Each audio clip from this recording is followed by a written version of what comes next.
Hello and welcome back to Two Cups Between.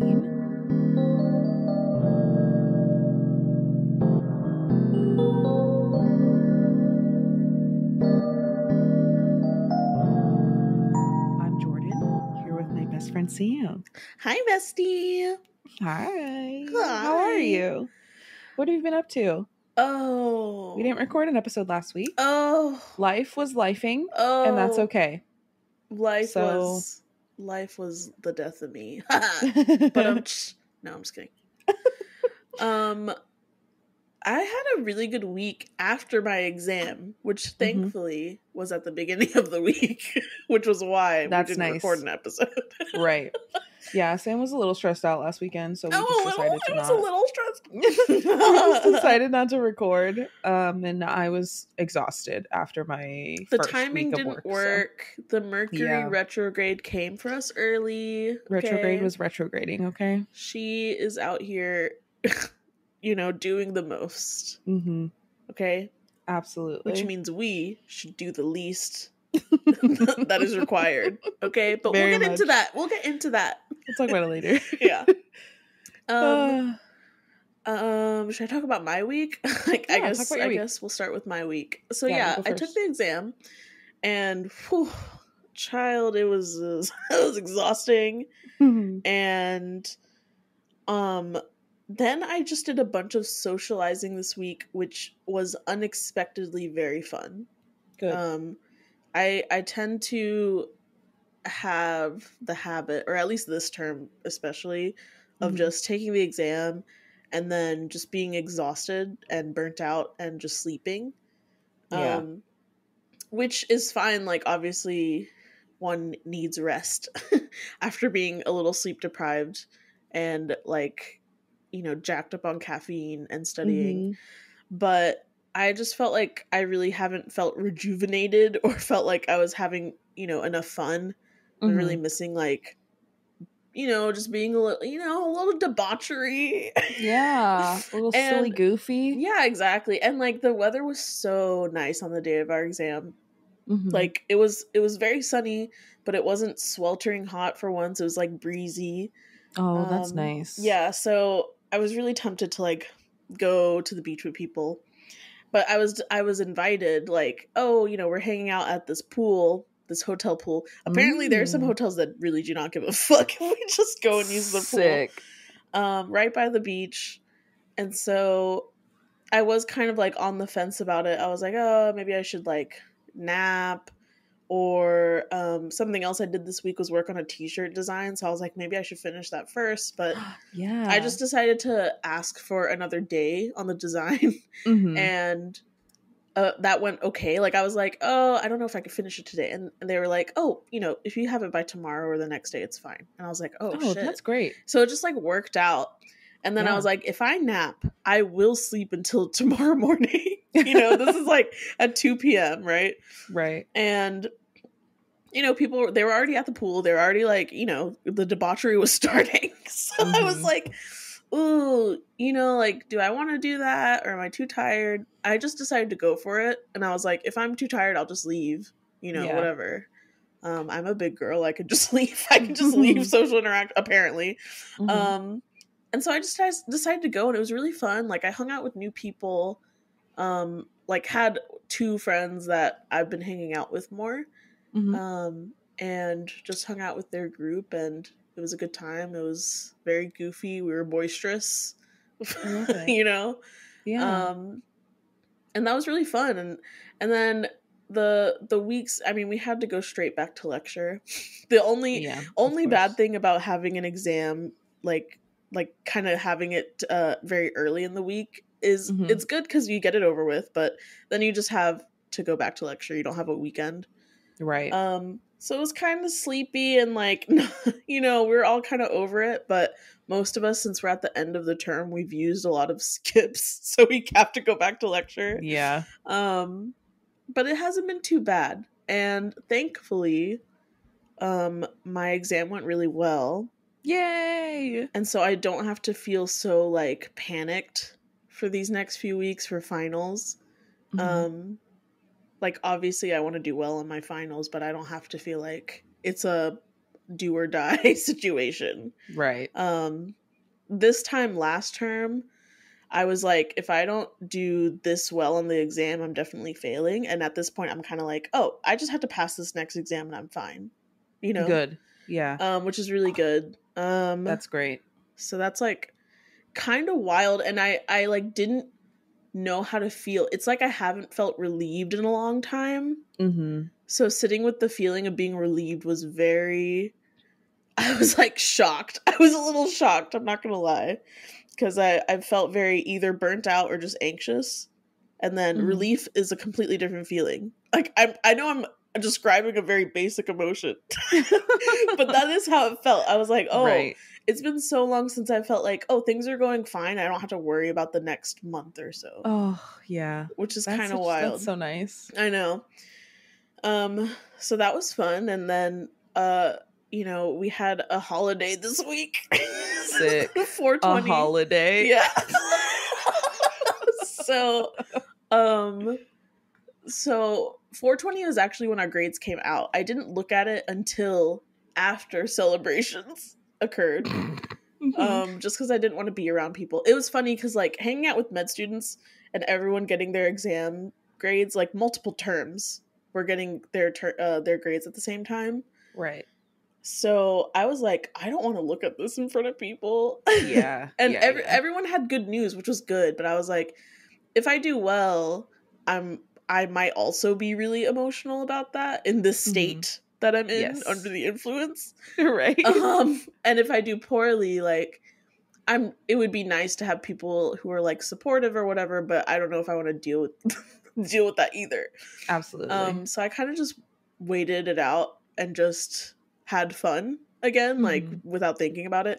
A lot of people told me that they would never be able to do this, like, delay looking at their grades. But I was like, nah, I'm not trying to kill the vibe.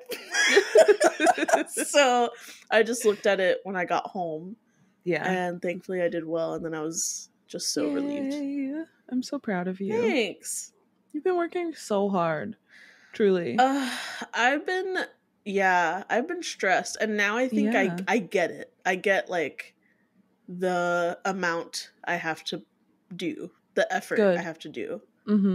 I feel like that's the biggest learning curve for a lot of us previously gifted kids when we, like, get to higher levels of education, because it's like our K through 12 is so easy for the most part. Yeah.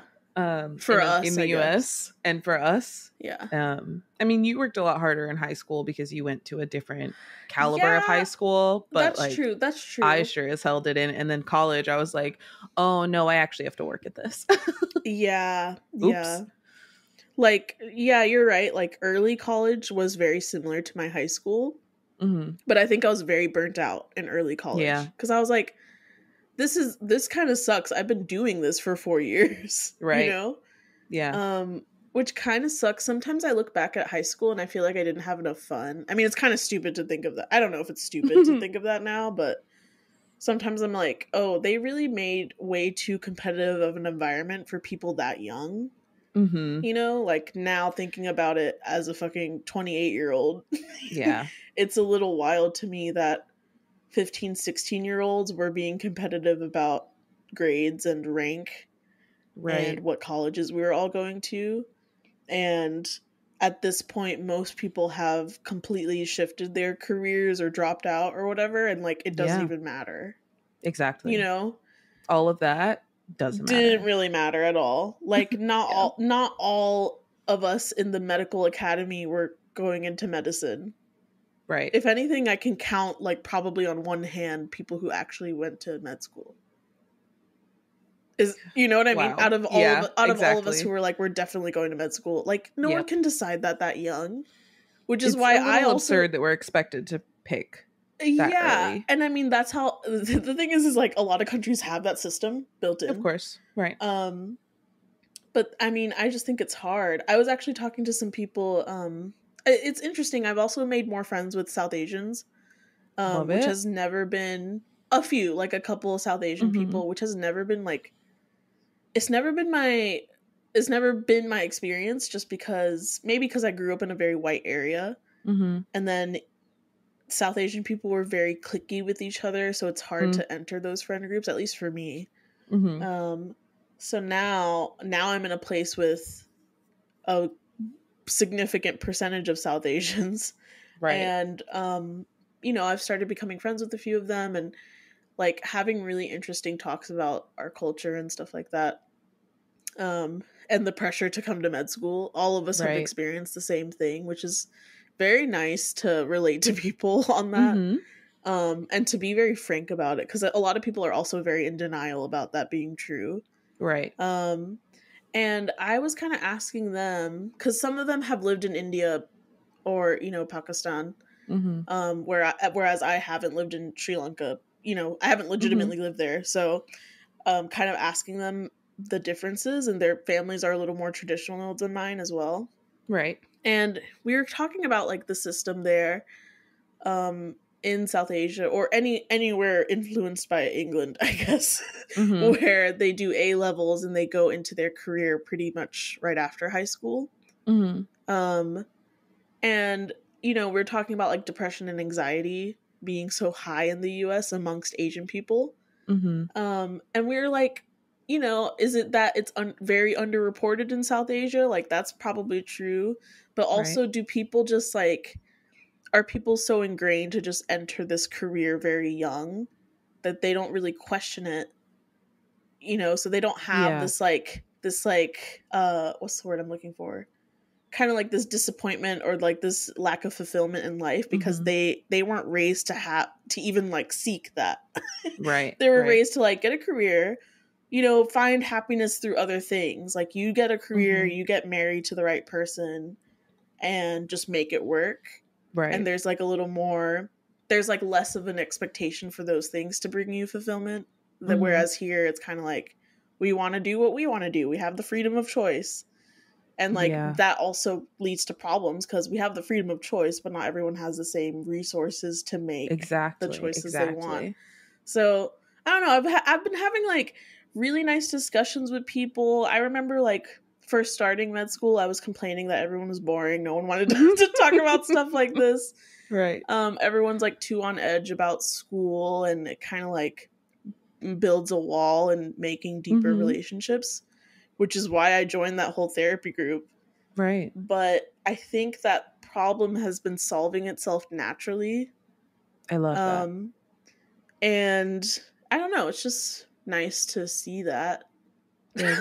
I guess. Yeah. It's nice for things to be nice, but also I'm suspicious. You know? Absolutely, yeah. Very like, things are going well, and I haven't like, it doesn't feel like I've actively done anything differently. I have, but it kind of just doesn't feel that way. It's hard to acknowledge that, so. Yeah. But yeah, I mean, good week. Good week in general. Very tiring, though. I was very exhausted yesterday and today, so. But yeah. I believe it. But how was your week? Tell me everything. How was your 2 weeks, I guess? You started your job. Yeah, I started my job, which has been good. It's nice to, like, leave my house. Ooh, facts. And it's nice to leave my house. It will continue to be nicer to leave my house because, like, I haven't really done a lot over the past 6 months or so, I guess, because I haven't had really the funds to do anything. So I didn't want to leave my house and then be like, I want to go to a coffee shop, but I can't even afford a coffee.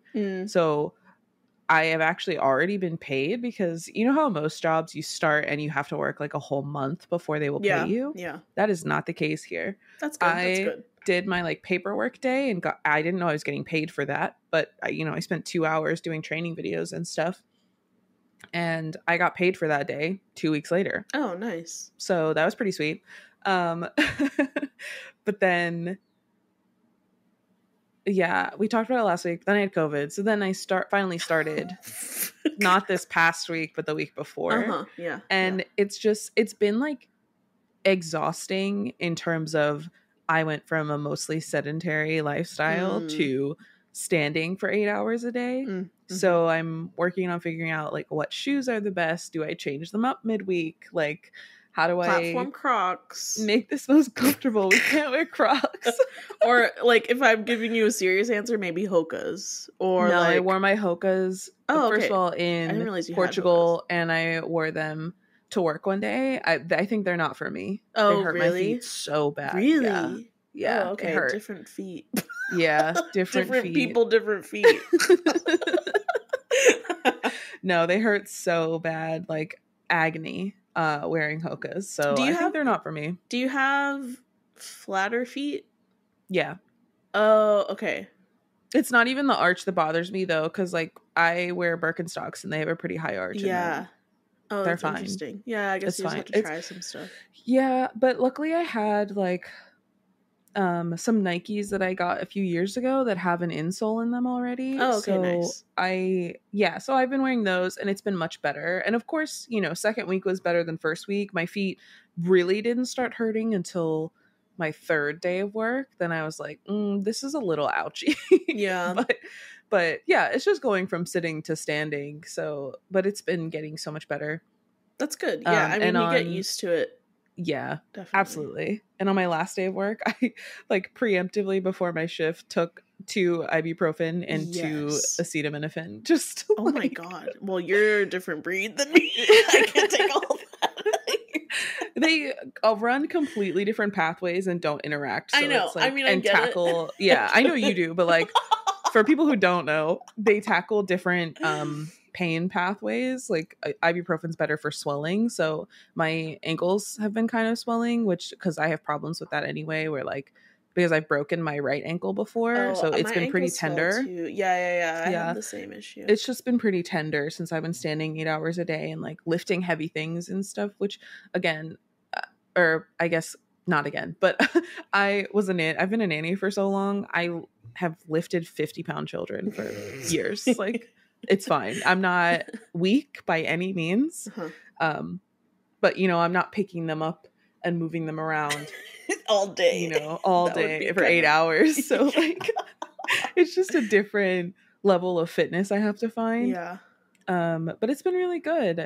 I've been enjoying work because it's like not exactly mentally stimulating. We were talking about this right before we recorded, but it's not exactly like mentally stimulating other than I'm learning right now. I'm still in my training period. So I'm filing away all the information I need to know to do my job properly. But at the end of the day, it's a grocery store job. So I'm lifting boxes, reading labels, putting the product where it goes and doing it all again. You know, like really that's satisfying. It. It is. I love a repetitive task, you know? Yes, like, I can like zone out while I do it and it's fine. I'm getting used to being around people. Think of your big ideas here. This is where I'm gonna have the best ideas. Where the workshopping happens. While I'm stocking the freezer at Trader Joe's. Oh man, I'm getting used to all of the social interaction I have to do. That's getting better. That was really hard the first week for me. Well, yeah, I realized like how much the pandemic and chronically being online has kind of made it a little difficult. And I hate to admit it because I feel like that's what boomers say about people our age. Right. But at the same time, it's like we had an unprecedented experience where we were forced to be away from everyone for a really long time. So like, you know, I think it's okay if we transitioned a lot of our relationships to online and then going back in person is hard, you know? Yeah. The boomers have lost any sense of social decorum. So like who are they to tell? Exactly. They're all rude as hell. Oh, like you're probably experiencing that firsthand. Sure. They've all lost the ability to like be kind and patient. Like, I swear to God. What is happening? I'm like, you seriously have to chill. Like, I cannot deal with this. Yeah, that's wild. They're so rude. It's wild because it's not people our age. Okay. Oh yeah, that's absolutely. That's all. My parents are boomers, and I feel like they're not like that. Your parents are well socialized anyway. Well, they I feel like they can easily turn. I mean, not my mom, maybe my dad more, especially like, oh my God, when you go to like restaurants with your parents and they complain to like the waiter, the worst feeling in the world. You're terrible. Like, can we just stop? Can we just not say anything?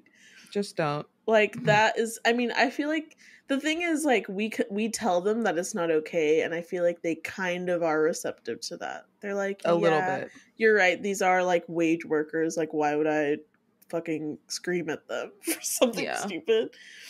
But so it's so weird to hear people talk about older clients and customers and stuff. Like, yeah, they've just like truly, they're so rude. Like, it's like a weird entitlement that like, it's why so strange. 80% of the time, totally fine, but the other 20%, it's like, who do you think I am? I don't get paid enough for you to talk to me like this, for this to happen. Yeah, like, bag your own groceries. Oh, go somewhere else. Yeah, I don't know what to tell you. It's just wild. It's just wild. I just cannot. Yeah, that kind of work is like the most, I don't know, you have to have the most, I don't even know what it is, like a no fucks attitude. Yes, you know, you can't let you that really get just to can't you. care. Yeah. But you know, overall it's really been fine. What I like about this job so far is that at Trader Joe's everybody does everything. Of course, like, if you like a certain area more than another, you can request to be on that area most of the time, which is fine. I appreciate that they accommodate that as well. But like, everybody has to work the register at least 1 hour a day. There are tons of different departments that you can work in. If you like something better, you can be there, whatever. Like, it's just, there's so much to do every day. Yeah. The 8 hours truly fly by. That's kind of It's over before I know it. The last 2 hours are the slowest, but that is fine. We're usually, you know, we're like checking out the last customers who come in between the 8 and 9 o'clock hour and then stay late when the store is closed, and then, which is annoying. And then, like, you know, we're finishing up all of the duties of each section, and then it's over. Like, how are your coworkers? They're all very nice. That's good. Coworkers are very nice, which is great. You know, it's nice to have a lot of coworkers that you can just talk to, and it's fine. Unbearable. Yeah. Like, but I've only worked the 2 p.m. to 10 p.m. shift so far. That's where they start you. So in 2 weeks, I will be on the morning shift, first 6 to 2 and then 5 to 1 p.m. And I've heard from everybody who has done their morning shift training or like only works afternoons that the morning is just very different. And there are some very strong personalities that you just have to deal with. So I think that's really interesting that the morning people are the harder to work with ones. Yeah, that's interesting to me. Yeah. But I'm not there yet. Do you think it's older people? I think so. I think it's a lot of older people on the morning shift. Ageist as fuck. I know. Whoops. This is the ageist episode. But here's the thing. These are the facts of life. Okay. It's not everyone, but when you notice who it is, that's who it is. Okay. Oh my god, this is what people say about fucking immigrants. No. Yes, it is. That's what the same shit. It's not. It's like, I can't ignore the trends and statistics. That's what they always say. But then you look at other factors, and it's not actually the fact that they're an immigrant. It's the fact that, like, it's more of a capitalistic effect than an actual, old people have personal no effect. To be like no, this. They really don't. Okay, that's it. It's fine. We're gonna leave this alone. There's no correlation. There's no corroborating. I don't remember the word. Corroborating evidence. Yeah. Oh no! I'm too hyper off of this fucking energy drink, bro. You're too hyped now. I'm hyped up. I'm hyped up. Okay, I'm gonna bring it down. Okay. Good luck. Oh my god. Oh, the worst part of starting work, though, the worst part is that I pass out when I get home, right? I take my shower and I fall asleep. Yeah. I can't sleep on the weekends. if I'm not working, I can't sleep. I'm up until like 3 or 4 in the morning, just like because you looking at the ceiling. Used enough energy. Yeah, so you probably need to fucking. I need to exercise. I don't want to. You need to like fucking throw shit around, you know? Yeah, I need to do something. So just I need to just like incorporate something on the days that I'm off. Or did you ever start did you ever try tart cherry juice? Remember when I was drinking tart cherry juice for sleep? I do remember this. I haven't tried that yet. I highly recommend trying it. Just get the concentrate and mix it with water. Okay. I'll try it. And I used to like put little I used to mix it with a LaCroix. Yeah. And it was like my little evening, like late afternoon bev. And like it makes me really calm. Or if I was like up, you know, it was like later in the evening, I would just like take a shot of it. Take a shot of the concentrate. And let it hit. Yeah, let it hit. And I would feel it. Because I remember I was taking an MCAT course that ended at midnight. Because I was a fucking nut. I remember that. Well, it was the only one available that summer. And so, and I wanted to just like go to bed and wake up early to study. So then I would just like, because if I stayed on the computer until midnight, then it's really hard for me to go to sleep. So I would just knock back my shot in the last hour. Yeah, and then pass the fuck out. Yeah, and then go to bed. Yeah, it worked pretty well. Good.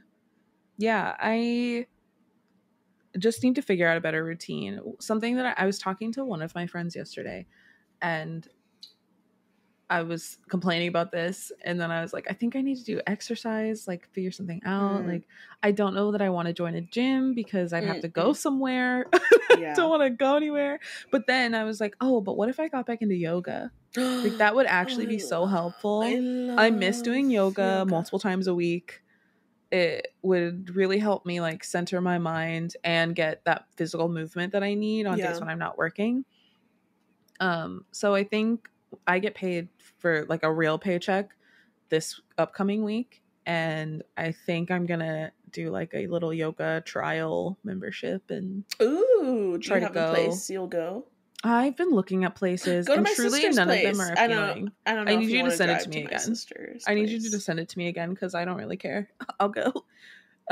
If it's far, yeah, I don't care. Okay. So I've been looking around and like truly.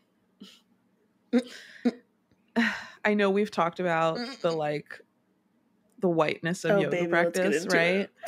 We've talked about this before personally, but truly these studios are like all white people. Oh, is that why you're willing to drive for my sister? Okay. Yes. I think I will support your sister. And it's not like, you know, it's not like I don't have anything against white yoga instructors if they're good. Yeah. But I'm less likely to want to even go if I only see white people in the instructor list. I don't know how her demographic is. I feel like it's still the same. It's similar. I'm sure she might be the only brown person. Yeah. I don't know. Yeah, I don't know if that's exactly true, but she's worked at multiple studios, so I don't actually know about this new one she works at, but it seems like a very trendy, you know, that kind of studio. But she likes to integrate as much as she can, you know, as much as I've asked her about this. I was like, do you have to like do what the studio wants you to do regarding like your teaching style of yoga? And she was like, yes, like there's certain things like we have to abide by, but obviously it's not like a very strict thing. If it was super strict and very, very removed from yoga, I wouldn't work there. Right. You know, and if it was that bad, I wouldn't do it. Yeah. And I'm not like saying like it has to be pure and original or whatever. Like that's not it. It's just like they're so white that it feels uncomfortable to be non-white or not skinny in these spaces. Like looking at the teacher roster is really important to me, that I see body diversity and also like cultural diversity. Like that's actually very important to me. So it's not just like I want a more like true yogic experience. Right. It's really just like, I want to know that I feel comfortable here. Absolutely. And that is usually not in studios full of white instructors only. Yeah. Because the thing is, I got into yoga in my hometown, like, you know, when I was living with my parents in my break during college. And that studio, the teacher, she's Chinese. And we're still friends. Like, she's amazing. I love it. And it was a very diverse group, like of people who were doing it. It was mostly women, but still very diverse and very body diverse too. And then when I went to the big yoga studio in our college town, it was very different. And the thing is, I didn't the one that we went to together. Yes. See, and I really liked that studio just because the practice felt better. But the thing is, it kind of shifted by the end, probably after you already graduated, and I was still going that last year. It really shifted. A lot of the teachers I liked started leaving, which makes me think that it was kind of a studio thing. Like maybe they had to change around what they did, and so, which is kind of unfortunate. It's one of the biggest like teaching studios in North Carolina. So, but anyway, yeah, I mean, I've talked to my sister about this a lot, about like, oh, the pureness of yoga versus like making it more accessible for people here, which is an important thing. It is important. And I don't mean to like imply that I don't want it to be accessible. Sure. But yes, there is a line. There is a line. Yeah, there's a line that I feel is necessary. Because even if a white instructor makes it really pure, even that can be very tricky. Like, even that can be very uncomfortable.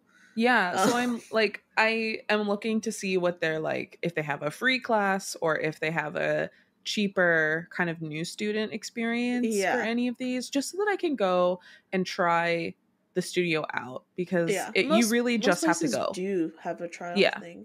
They do. None of these have like a free class, which I think is that kind of annoying. But yeah, also like it's like, I'm not sure, but I don't know if she's still doing this, but she was telling me that she is creating her own class that is like specifically for chronic pain, which is just like, I think is integrating what yoga is meant for, like very much for wellness and not just like a fitness thing, you know? Yeah. That's maybe my problem with like a lot of studios. It's like, let's do the most difficult things possible, like versus like this flow is meant to help you center your body, and here's how we're going to do it. And like, if you need to modify, here's the here are the modifications. Exactly. Some studios don't even offer modifications. Like instructors don't offer them, which I think is so prohibitive. Yeah. It's like not everybody can move that way. Yeah. Even young people, old people, everyone in between, like not everyone can move in all of these ways at first or at all. And you offer no incentive for modification or like no options for modification of a movement. And like, it can be really difficult. You would only know the modifications if you've been to many yoga studios. So it is a barrier for people who are beginners. Absolutely. Yeah, I definitely agree with that. Yeah, I have a problem with inaccessibility in yoga, which would be like offering modifications or having tools like blocks or bands or whatever to help ease movements for people. And also instructors who I personally like a more hands-on experience, and I appreciate instructors who ask, like, if you don't want me to touch you, do this thing for at your mat. Yeah. Right. For any assistance or like correcting postures. Right. I really appreciate that, and instructors who offer that, because it's helpful for me to feel what it's supposed to feel like versus just looking at somebody. But I think I found a local studio that I would like to try, but please also send me your sister's studio. Yeah, for sure. I don't mind driving, because a lot of the local ones are not my favorite. Yeah. I've been to a couple of them and I even like them. Yeah, or I don't like, or their websites are weird and I don't like them. Websites are important. Okay. Yeah, their websites are important. Websites are important. If I can't find all the information I'm looking for on your website, or it's poorly made, or like just I can't navigate it. I'm quite tech savvy. If I can't navigate your website, we have an issue. True. So, honestly, true. I just I'm not gonna go. You know what? Can't. You know what website sucks? My fucking school's website. Oh my god. School websites are trash. The thing is, it looks great. But if I can't find a web page from Googling exactly what the web page is for, that's like wild to me. Like, how am I not able to be like, oh, you know, name of my school, book a study room, and it doesn't, I can't find it, and I have to like figure out, reverse engineer how I did where this is hidden. Or even for like a maintenance request, I couldn't just look up maintenance request and find it. I had to like go back through whatever emails I did before that I've done it before. And I don't even know how I found it the first time. It was probably like such like a half an hour of searching for this. Yeah. It's kind of wild. I can't deal with it. So I think I found a studio. Mercurial. I know we are. It's too much. I found a studio that has like a very informative website with teachers who have different body sizes, body shapes, and there's one black teacher on the roster. Great. You know, but like it's not all white people, which is nice. Yeah, that is. And they all have like personal bios and talk about their experience with yoga, which was nice to read through a little bit. And it's still pretty close. I like how I was complaining about like going to a gym and having to leave my house, but I will leave my house for yoga. I don't like doing it at home. Absolutely. I don't like doing yoga it at home, is hard to do. It's interesting to me because like you go to a gym to do very solo exercise, right? Yes. Yoga is kind of meant to do in a group traditionally. Like I feel such a different energy doing it with a group of people, even if I am in like this is kind of a hokey, really white studio. Like for me, because I did it, I mean, it would probably be hard for me to return to that. But because I did it for so long and so consistently, I could kind of like zone out and not really care. It takes some time. And I think it's the same with going to the gym. Like you're really self-conscious at first and then you kind of just do it and you're like whatever about it. Right. But like something about doing yoga with people is it just hits different, and then having an instructor guide you so that you're first of all not going to hurt yourself, because that is pretty important. It is pretty important. I don't think people realize that yoga is like, it's not necessarily dangerous, but if you're doing it incorrectly, you can really like mess something up. Yeah. I mean, between the combination of like stretch and strength, you can hurt yourself. For sure. Quickly. For sure. You can like overstretch. Like people don't realize if they're doing one posture too frequently that it's also not good. Yeah. So yeah, I agree. There's like a component of yoga that is important to do in the same space as others, and like other people who take it, you know, fairly seriously and not just to like, oh, this is how I get ripped. That is a side effect of yoga for me. Yeah. Not the purpose. Yes. The purpose is more spiritual, mind centering, slowing down. It's like yoga is the meditation for me. I have a hard time doing sit down and meditate. Yeah, yoga is meditation. People, it is a way for me to connect with me. It really, like, something that yoga has taught me is to like sit in your body. Yeah. Really focus on what you're doing in your body. Be more mindful about it. I find when I do yoga more, I'm less clumsy because I'm paying attention. I'm so clumsy. Completely agree. Because the thing is, it helps your balance without you having to like. You don't only have to do balance poses to improve it. You know, absolutely. Like, you only do like maybe 2 balance poses in a normal yoga class, but everything you're doing is improving your posture and your strength. Yes. So that you are, you know, more balanced and you're less clumsy. I totally agree. Like, I feel more sprightly and like more sure-footed when I've been doing yoga a lot. Yeah, absolutely. And like, if you say you have flatter feet, my arches also improved greatly when I started doing yoga consistently. Like, the shifts in your body it's so obvious. Yeah. Like, how much better it gets. I notice when I start doing yoga again after not doing it for a little bit, my feet hurt. Like my feet and ankles get really sore because I'm balancing on them in ways that I don't usually do. A lot, yeah. So like I do notice that my feet and arches always feel better. Like, so I think it would just be a good way for me to add additional movement on the days where I'm not working if I can like go to a yoga class or something. Sure. So I've been looking at studios because I need to sleep on the weekends. I can't stay up late. I'm such a night owl, but I cannot stay up late. Even though I start work at 2 p.m., like I can't sleep all day until then. I have to get up And like, I have such bad ADHD. If I don't do something for me, I will be miserable for the rest of the day. Like, it'll affect my whole week. So I have to get up and start doing things that I want to do before I have to go to work for 8 hours. Yeah, it's wild to me that I agree that I'm a night owl. I can like work. I can be more productive at night, but it's not good for my mental health. No, and so, like, so what shitty. Is up? What is up with that? What's the truth? Okay. Yeah, I love staying up late, doing things late at night, but if I don't sleep and then get up early enough, I'm pissed off. I need the daytime. Like, I'm upset. It's weird. It's weird, but I'm trying to do better with that too. It's been nice to just be able to fall asleep.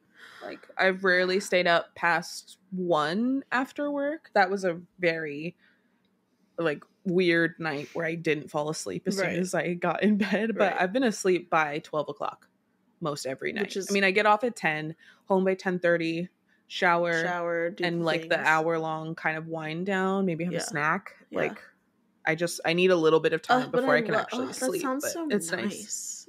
Yeah, it's really good. Yeah. I have a great time. On a few nights a week, I get to watch one of our friends' streams that I haven't been able to watch very consistently, so I get to like hang out and listen to her on my drive home. Oh yeah, that's nice. Just see friends for a little bit, because like I haven't been up. I mean, like, I've been awake, but not in a place where I like watch Twitch late for a while.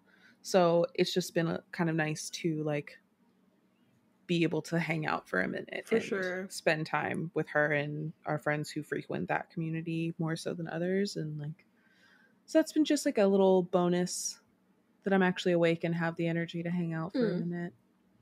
I have company on my drive home, you know? It's nice. A routine. Yeah. Honestly. Wow, routine. Imagine. It feels good. I know. I don't know what that's like. I feel very without a routine these days. Despite like things going well and things being a little more productive or whatever, it's still I still feel like I need like to get a handle on a routine.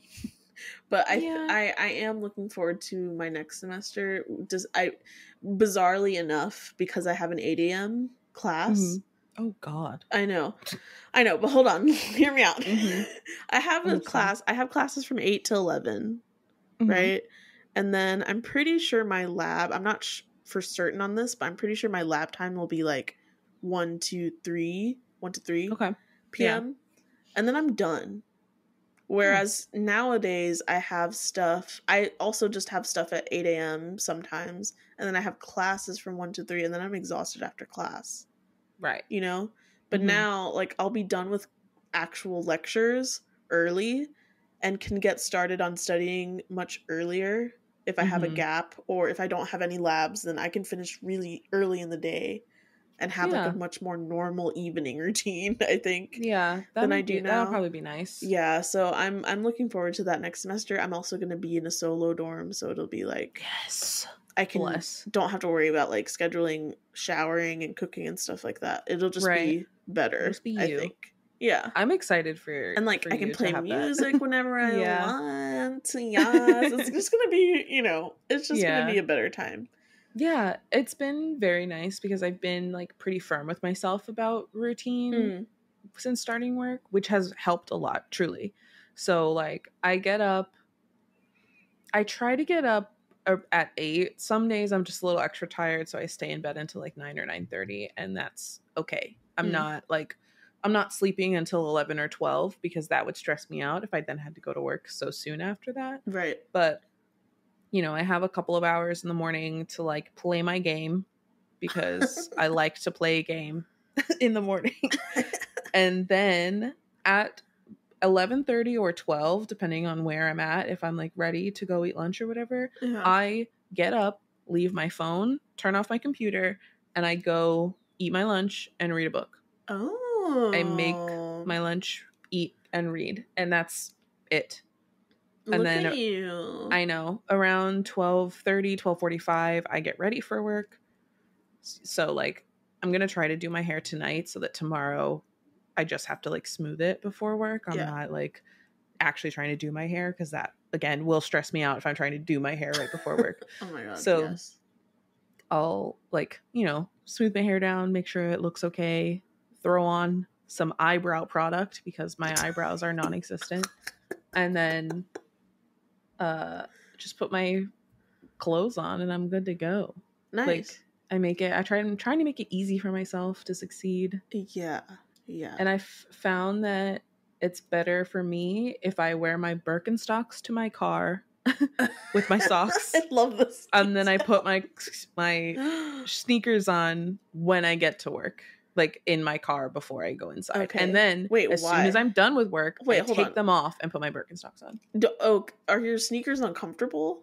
No, they're pretty comfortable. I just like hate the feeling. Is this a neurodivergent thing? I think so. I don't like how like how sneakers feel. Yes. I don't like it.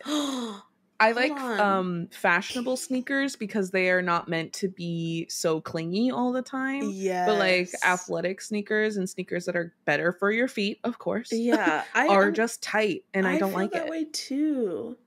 And I was like, am I just wearing the wrong, like, I know I'm getting the right size, because if I size up, it's always too big. So, like, obviously this is the size.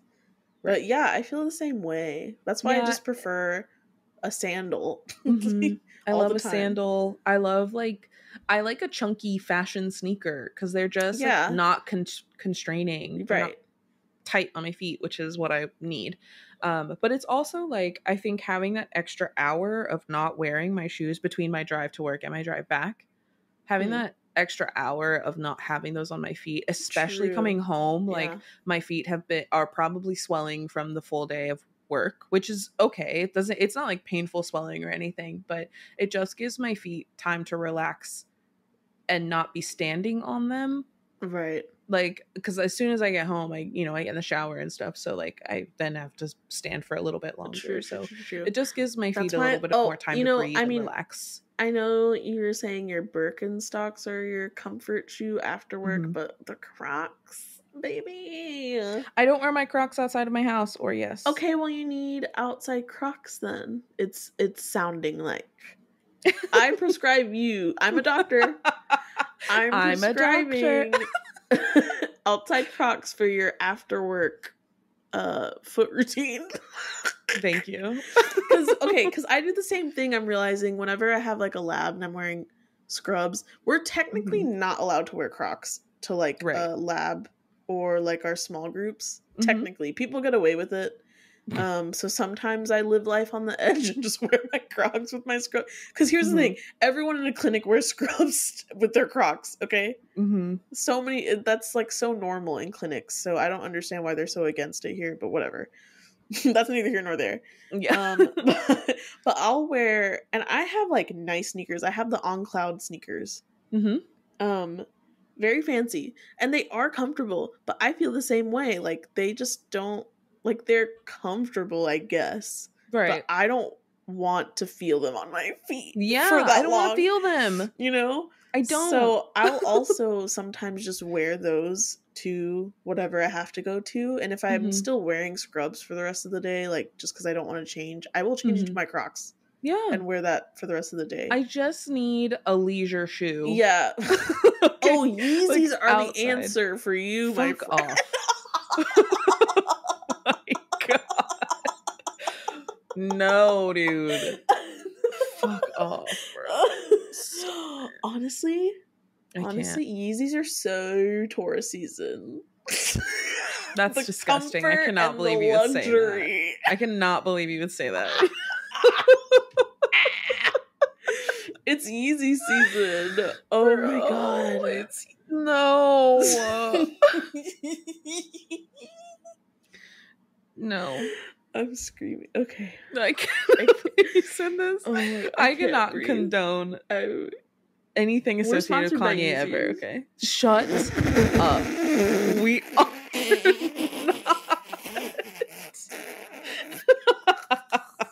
I can't believe you. Oh my god. Okay. I hate this. Okay, I'm done. I'm done with my foolishness. The energy drink is hitting. Oh, it's so good. It tastes like peaches.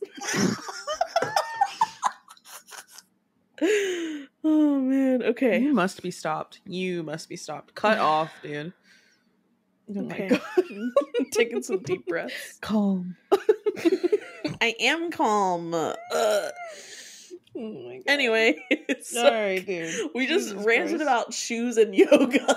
Yeah, that was so long. Good God. It's all good. We need to catch up. It's been a minute since we caught up. We talk about the important things. Okay, I know we do. This is just our normal conversation. It's fine. Oh my God. Oh man. Okay. Do we want to talk about the astrology? We need to talk about. We need to move on. Okay? We need to move on. Let's do it. Okay. Okay. What are we looking at this week? Well, we were going to talk about last week as well, right? Yes. Kind of where we've been and where we're going. Yeah, where we've been, where we're going. Okay. Let's talk about Mercury retrograde. Woo! Preach. Well, let's okay. Actually, last week had just a series of events. Okay. A series of important events. We had at the very end of Aries season a new moon, solar eclipse. Yes. Okay. Oh, it was delightful. Actually, yes, it was. It was eye-opening. It was, like I said, like the beginning of my week was a little stressful, and then all of these transits happened after that. That was on 420, wasn't it? So it was kind of like the midnight 420. So the beginning of that day. Yes. Got it. Or the day before. I guess it depends on your time zone. But for like our time zone, it was midnight on Thursday. Yes. Got it. Then Thursday night, I think. I don't know. Oh gosh, I don't know. When the sun actually entered Taurus. Bless up. It was basically the afternoon on 420. 420 is such an appropriate day for Taurus season. I think it's usually the first day. Yes. I gotta say. Then the next day, Mercury went retrograde. Okay? So, oh my God. So lots of energy, obviously.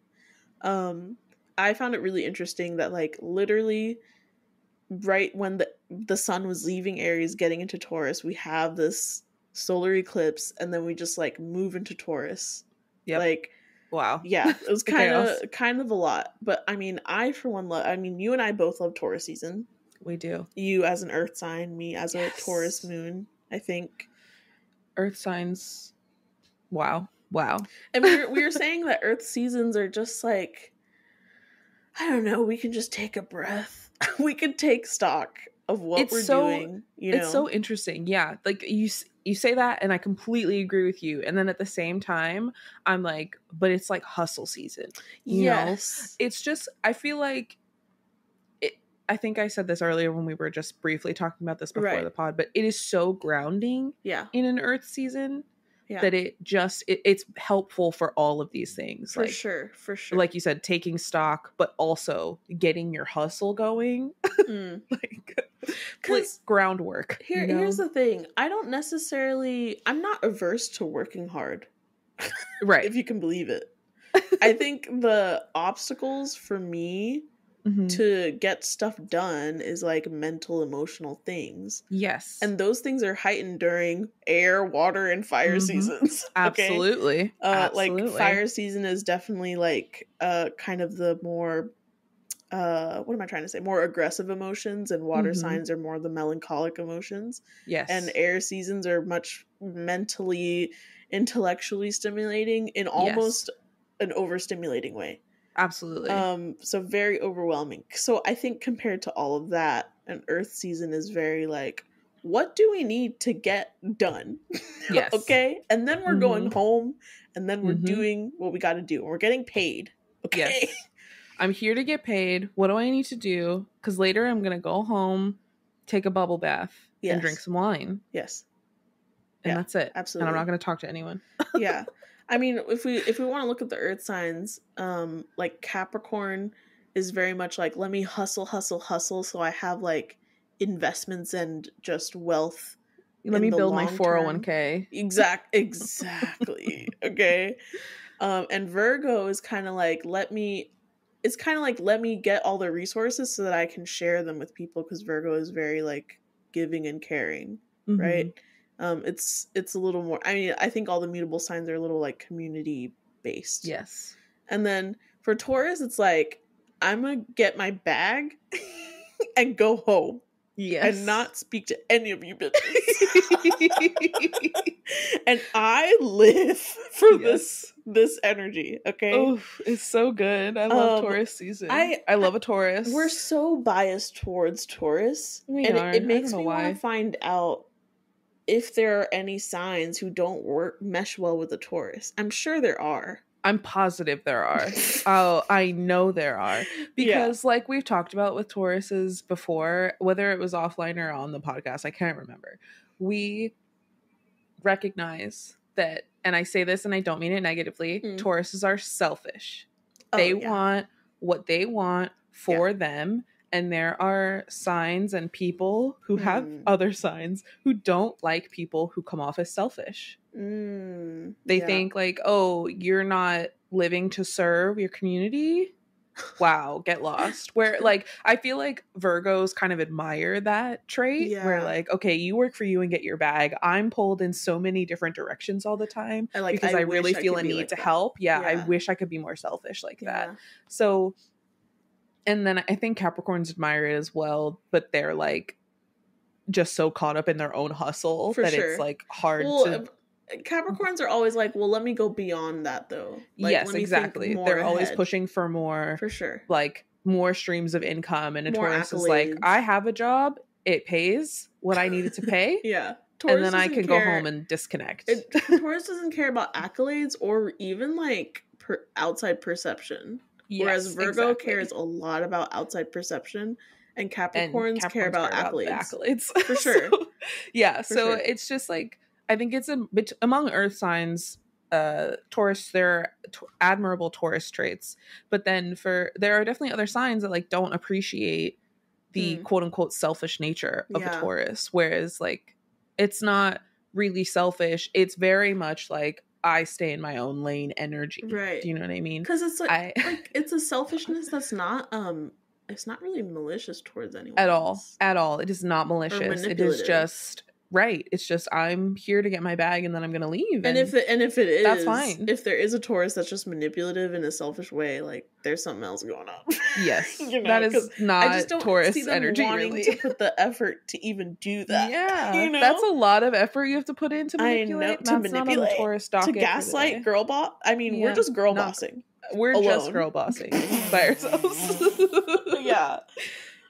One of my best friends is a Virgo sun, Taurus moon, and Capricorn rising. Oh, what? Are you joking? No. I'm not Have joking. they ever cried in their lifetime? Oh, yes. Oh, okay. The Taurus moon, I think, is a bit more sensitive than other earth signs, honestly. And Virgos are sensitive. We just don't want you to know it. No, she cries. Okay, fair enough. But it is just like, it's so good for me. That's my like big Virgo friendship, and she's one of my best friends. So it's like our relationship is very important to me because she's such a grounding person to be with, you know, like very Taurian in like we love to shop together. It's truly a treat. Getting those expensive things that we may or may not actually have the finances for, but we love, you know, getting these nice things that we deserve. Simply because we deserve it. And then like, I mean, one of the hardest working people I know, and so generous with her time, truly, like all of the best traits of all of the earth signs. All of it. Nice. She's got all of it. And then she's got a fat ass and a fiery temper. So I love it. We have a great time. That's my best friend. Oh my god, that's hilarious. I'm screaming. That's so funny. I know, like Tauruses, they just give me like movie star energy. Ooh. You know what I mean? The best way, not the messy way. No. That's why I'm saying movie star. I'm not really saying celebrity. Yes. Right. I'm movie saying star. like a very impressive movie star. I'm trying to think. I know a Taurus movie star. I think Robert Pattinson is a Taurus. I think he is a Taurus. Yeah. And you know how, like, I mean, hold on. Confirm. You know how, I mean, Robert Pattinson is like, he's like super talented but super humble, and he's kind of like, I do the roles I want and then I go home. Like, I don't care about the rest. Mm-hmm. You know what I mean? May 13th, he is a Taurus. And then, yeah, like, even Keanu Reeves is a Virgo, I believe. But yes. He's a triple Virgo. Wait, really? Yes, he's a triple Virgo. Holy shit. Yeah. So, I don't know. The just, like, earthy, like, abundant, but, like, not too involved. Like, air signs are so like fucking shut up. And I'm saying that as a very air dominant person. Like, leave everything alone. Like, it is not that big of a deal. Keep your nose out of everyone else's business. Yeah. Oh my god, it's so hard. I'm so fucking nosy. Same. I'm so tempted to. I haven't done it yet because I just think it will just be my downfall. But I'm so tempted to download Yik Yak and just know everything that's going on. Yik Yak, dude. Oh bitch, my god, the ultimate gossip app. All of the tea is spill it.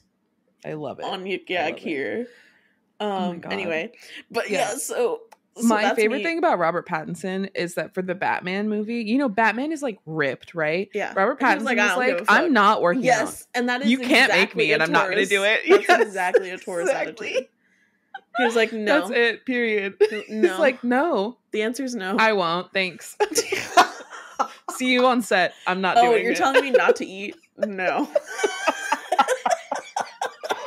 You want me to eat chicken breast for the next 6 months? Yeah. No. Imagine telling a Taurus not to eat. That's crazy.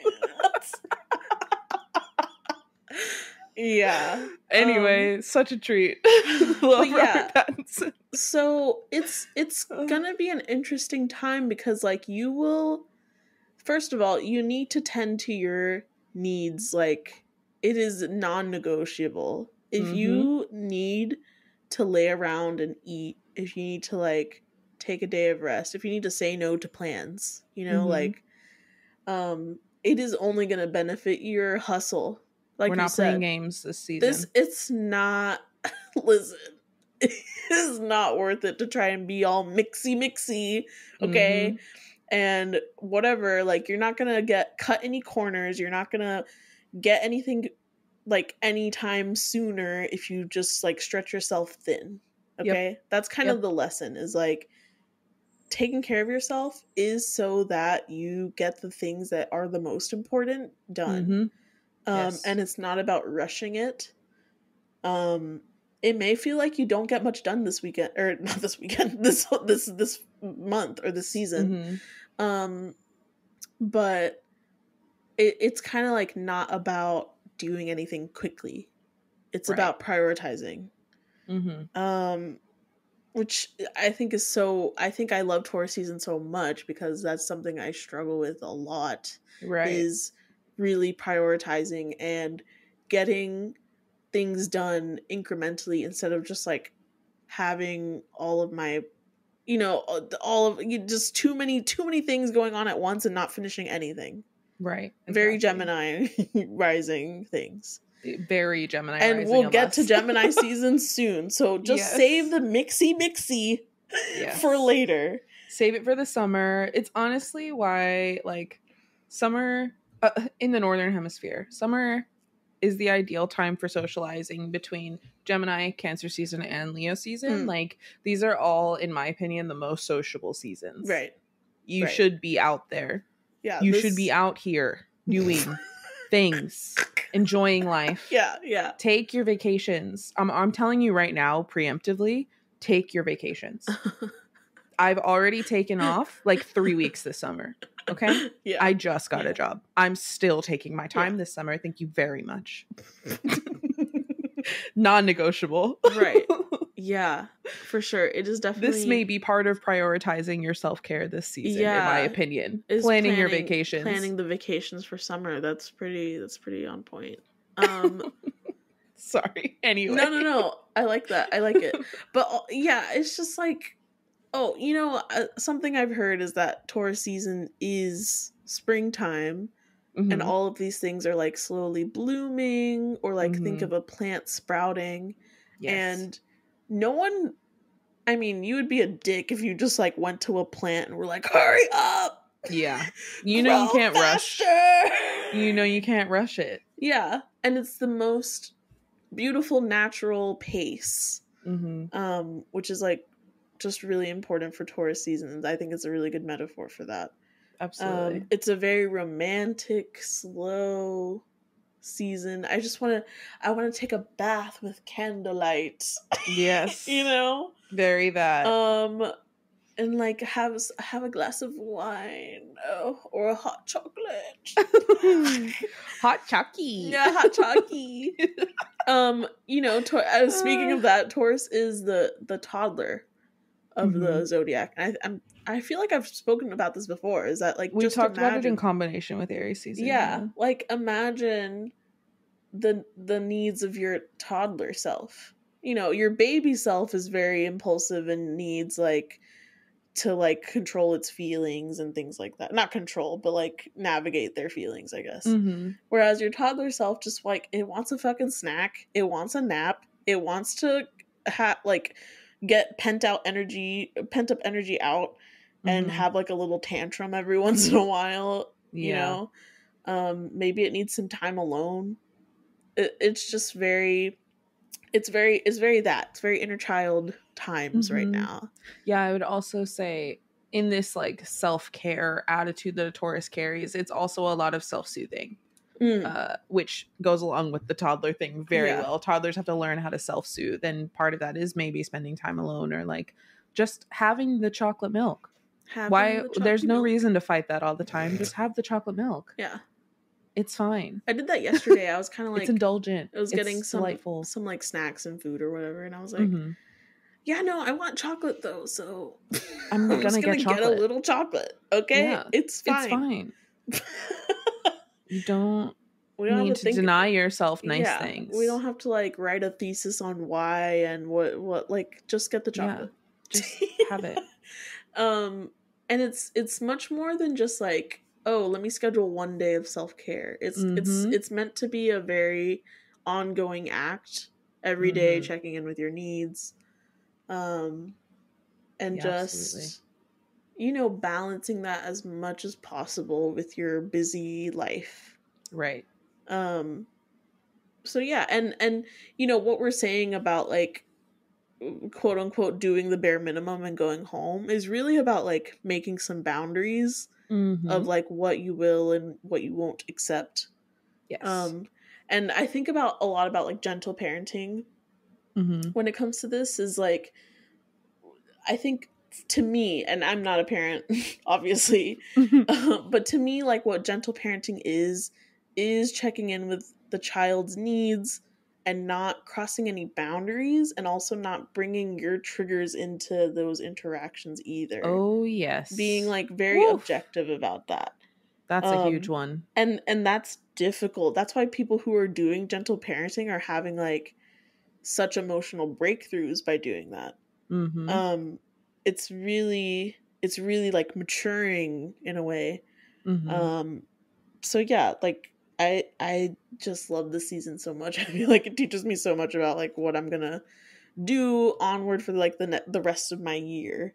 Yeah, Taurus season is great. It's one of my favorite seasons, coming out of the dreariness of winter into spring, and you really feel it. And like, yeah, I agree. I always like learn a little bit about myself during Taurus season and how to better self-soothe and like manage the chaos of my life. And like, I think it's kind of interesting that this year, in the start of our Saturn return, Taurus season is like the start of me finding routine again, and like learning how to do the things that I want to do without spreading myself too thin, or like making sure I have a schedule to be able to accomplish all the things that I want to accomplish, and like, you know, working all that out. It's like a nice little perk of Taurus season that I also feel more in touch with myself right now. Definitely. And I'm thinking about ways that I can make myself feel even better than I already do, because I feel like a million times better working again and sleeping well at night and doing physical labor during the day. Because I feel like when we were first, you know, we haven't been in contact as much just because we've been busy. Yeah. But I feel like when we were first texting each other and you were talking about the job, I was worried that it was just like exhausting and terrible. Mm-hmm. Which I'm sure it was probably at first. In some aspects, yeah. Yeah. But sometimes having to do that, like realizing, oh, there's this hustle that I need to do is like, well, let me figure out how to best take care of myself all around that work time. Right. So that it's just easier. Exactly. And honestly, this week's astrology is really good for all of this. Oh, man. To be honest. Let's talk about it. Yeah, let's talk about it. I think it's going to be, you know, I talked a couple weeks ago about this like really expansive transit about learning your life vision and stuff, which I'm sure was overwhelming. I had an amazing tarot reading and journaling for that day, and then had to go right back into studying. so I had the moment, but I just felt how difficult it was to fit in, because it was like, okay, these 2 hours of doing this or whatever is up, and now like I'm back to the, you know, grind. Back to the grind. And I probably have to reread that because like, what the fuck did I even write about? But at the time, it was amazing. Mm-hmm. So if you did that, it's a good week to look back at that. If you didn't do that, because it is kind of a lot, maybe not everyone is so into getting very spiritual for just a day. Mm-hmm. You know, that can be kind of overwhelming. Right. But I think this week is really supportive of everything that we're talking about. Mm-hmm. So Tuesday, which is the 25th, we have 2 transits, 2 sextiles. So the sun will sextile Saturn. No. The sun being in the sun in Taurus, and the Saturn's obviously in Pisces right now. We keep talking about it. We can't shut up about Saturn and Pisces. Yes. And then Venus is also having a sextile with Chiron. So to me, these 2 transits together are really about connecting with your personal work ethic, and also sort of your self-worth and value. Yes. Ooh, that's what I was gonna say about the Venus Chiron. Yes, sextile. exactly. Like, it's very much looking at your relationships to yourself. Yes. And like with yourself and with other people even, and Absolutely. like the wounds you hold there. Yes. And then like that tying into your self-worth and like all of that. Yes. Ooh, ouch. Yes. So I think they can be ouchy, okay? Mm-hmm. That can be a little ouchy. It's a little delicate. It's delicate, but I think since it is sextile, it's going to be much easier on the palate, you know, compared to like a square, which would be much more a square would be quite tense. Yeah. A sextile is a little less it's just a little bit more subtle than like a square would be. Because here's the thing. So first I'll talk about the Sun and Saturn sextile. So it's Taurus and Pisces, what we're talking about. Right. And both of these signs, interestingly enough, have this like stereotype of or stigma of being lazy. Which, I mean, sure, you may want to see them as very sleepy, like dreamy people. But to be honest, Taurus and Pisces can have an incredible work ethic if the work that they're doing aligns with their values. If it's like valuable to them, there's no stopping them from doing the work. Absolutely. Pisces, if anything, Pisces will overwork themselves if they find it worth it.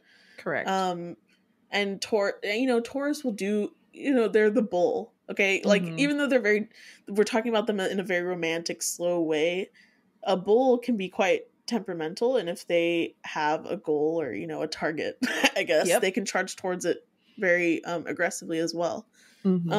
So this transit being about work ethic in these 2 signs, I think is really significant. It can be like a really perspective as well. Or I guess, introspective is what I meant to say. So yeah, like thinking about what you're working towards, which kind of is similar to this transit a couple weeks ago that I was talking about your life vision, but maybe think about it less huge and less like worldly as that, and more about like, am I satisfied with what I'm doing in work? Or is like, if I'm not satisfied in what I'm doing with work, is this a stepping stone to something else?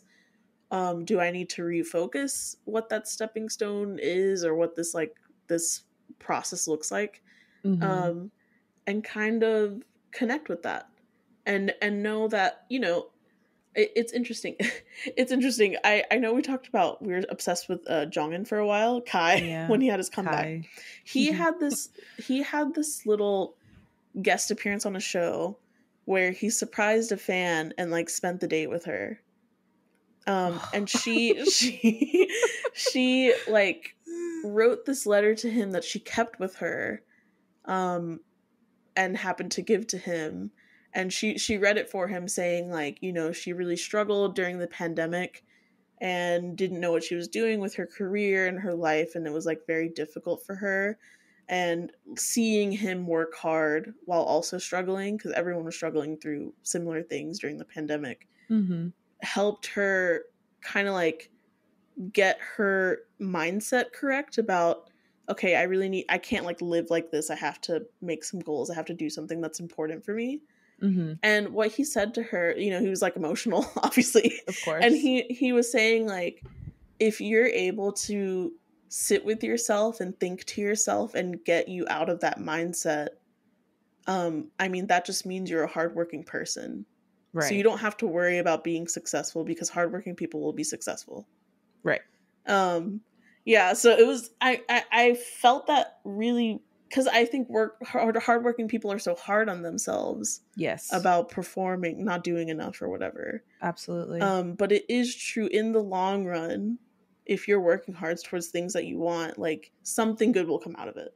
Right? Like, it's not for nothing. Right. So yeah, I think that relates really well to this transit. It can be a really good time to check in. So this is on Tuesday. That with the Venus and Chiron, like, looking at how you speak to yourself, kind of how your inner dialogue is really important, because like, if you're talking shit about yourself all the time, it's going to be really hard for you to keep doing the things that you want. I feel like I talk about this a lot, but your inner dialogue is truly so important. Yeah. And I'm not saying this as someone with a perfect inner dialogue. I certainly don't have one. Oh, yeah. But I have worked very hard to stop shit talking myself in my brain. And it has helped so much. Even when I'm in my deepest depressions, I am in the habit of correcting my inner dialogue so readily that it is much easier for me to be like, okay, stop. Don't say that. Right. We're not saying that. Right. We're just like, and like for me, I'm not even changing the dialogue. I'm just stopping it. And right? that like can be enough. A huge step. For sure. That's a huge step in adjusting your inner dialogue, is just like stopping these thoughts when you have them. Noticing that you're like being too hard on yourself for no reason. You're saying things that aren't true about yourself. Right. 100%. These things that you're like your brain is saying, that you're saying to yourself, they're not true. Right. So immediately stop, pull it back, and move on to a different thought. You know, if like you're not in the place to change that, whatever you said, and like change it so it's a true statement about you that reflects more positively, like that is a huge effort. But yeah, I've worked so hard to change my inner dialogue so that even when I'm my most depressed, I can like stop that and try to figure out like, okay, why am I feeling that way? Right. And how can I shift to feel even a little bit better? What do I need right now? Do I just need to have a snack? Do I need to take a shower? Yeah. Do I need to take a nap? And like, yeah, and it's interesting you say that. Like, if you want to do this a little more deeply, and we're talking about Chiron, which is about your wounds, and we're also in Taurus season, which is about your inner child. It's very much like, if you have that kind of inner dialogue very automatically, it's like, what is the origin of that? Yes. Too? Like, what made you? Because we don't innately just start talking to ourselves like that. Right. Like, we don't have to go too deeply into it to solve it, but just recognizing like, oh, this isn't normal. Okay. Yeah. Like, this was something that was ingrained at a young age where I didn't have the tools to stop it. So now it is kind of just an automatic thing. But now that I'm older, I can stop it, and I can shift it to be like, okay, what am I needing right now? Like, Like, absolutely. What is it that I'm actually in need of that I'm trying to avoid by just talking down to myself? Exactly. Yeah, a lot of my problems with my inner dialogue stem from being a fat child. Yeah.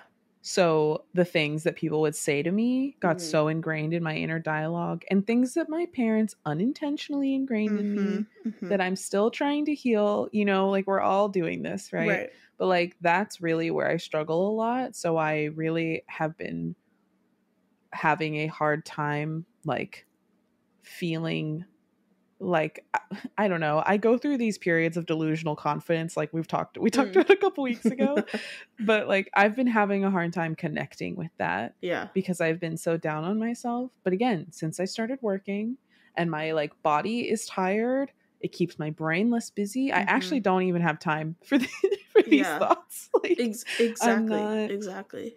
You know, and again, like, I just work really hard to stop the dialogue when it happens and move on. It's I'm not perfect at it all the time, and I'm not in the place where I'm like, I'm trying to reach body neutrality versus body positivity, for sure. You know, like, I just am trying to like roll it back and admire things about my body sometimes. Like, when I'm at work, I'm like, okay, this 50-pound bag of frozen mashed potatoes, or like the boxes of the frozen mashed potatoes, I'm like, I can lift this, and yeah, it's heavy, but I can do this on my own. And that's huge. I am strong, I'm capable, like, you know. And that's like long-term stuff, and it's taking me a long time to be able to get to this point where I can say nice things about myself. But it's not your fault that you have this like inner dialogue, this automatic negative inner dialogue. So it's a long process and a lot of time and effort, and honestly probably some therapy that can get you to a place where you can at least stop it, if not actually take a moment and recognize things that you like about yourself that are positive, that have maybe nothing to do with these thoughts that you're having, but are a shift in a better direction for you, which helps your mood overall. I don't know, it's a lot of work, and this sextile will probably point out some of that things for you.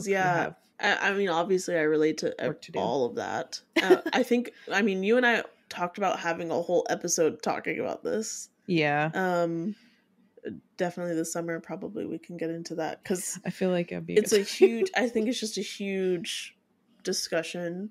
And I've had, same with you, like, I've had different phases of feeling like, oh, I'm never gonna have that problem again, like, I'm on a new wave, baby. I love me. I love me. But then for some reason, like, those thoughts just come back automatically. It is a lifetime job of shifting your focus on that. Because these childhood ages we're talking about, those things really they're almost like your default settings. They become that, and you didn't decide those. You didn't decide those on your own. Okay, like, it's very based on your environment, your parents, your childhood home. So it can be hard to work through that. I think most people don't want to go into that. Absolutely. It's really painful. It's really painful to think about. If you're, you know, someone who's been affected by that at any point in your life for any reason, even people who have been on the thinner side their whole life, sometimes, if like, depending on their life circumstances, have also been told that, like, oh, you're too big for this thing you're supposed to be doing, and it's like not at all true. All of us have dealt with scrutiny about our looks at way too young of an age, I guess, unless you're a conventionally attractive white man. Maybe, but even they talk about what they've gone through. Absolutely. Everybody's been through something like this. It just affects you maybe more depending on where you're at now in your life and how you've dealt with those situations, and like how long they plagued you even. You know? I think It's something a lot of us understand. For sure, for sure. So, I mean, maybe I did say this would be a less deep and spiritual day. It may be still a little bit. But I think you can shift the focus towards like actionable goals and work. Yes. And like purpose, you know, work with a purpose, not really just a job. You know, like go beyond just the meaning of a job. Right. So and like what we've talked about with Taurus season, like making it worth your time. And figuring out like what obstacles are in your way. I had a really nice phone call with my dad yesterday, which is rare. Okay. I'll just say that. Because oftentimes we're talking too much about medical school and it stresses me out. Yeah. But I think because I'm in a bit of a different place with it right now, it actually was good. And obviously he's over the moon that I'm doing well. Right. Which used to also stress me out. So there's that. I think I've just changed my relationship a bit about school, which is my work right now.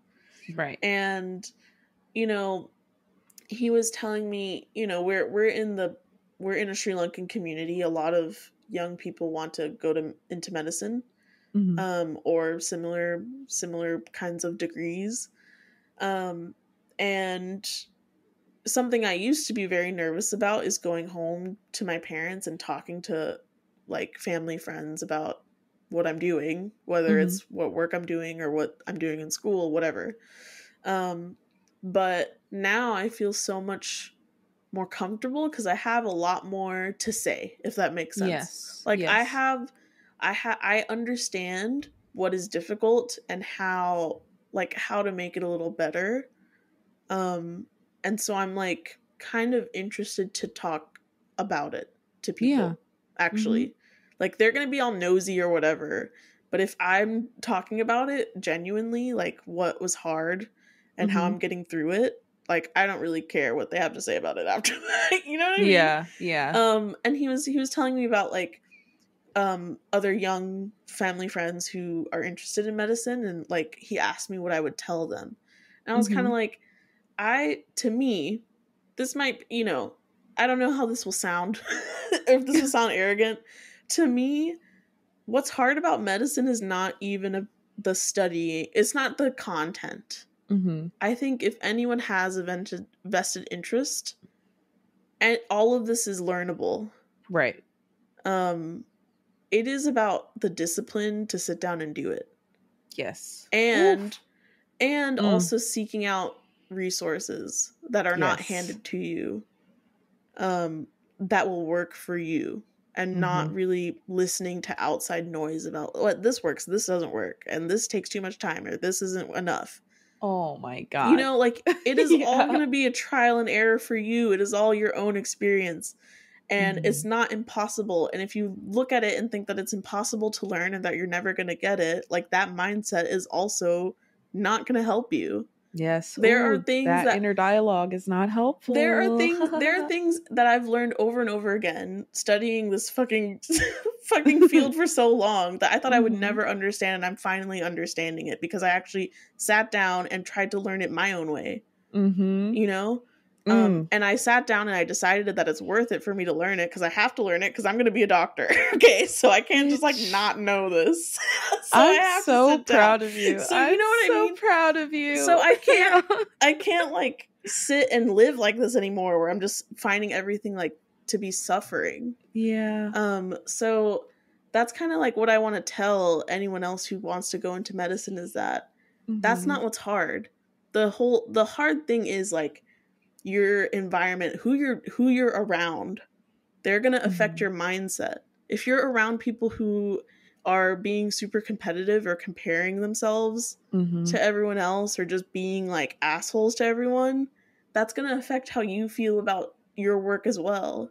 Absolutely. Which is kind of why you need to just go into yourself and find out why you're doing it. Right?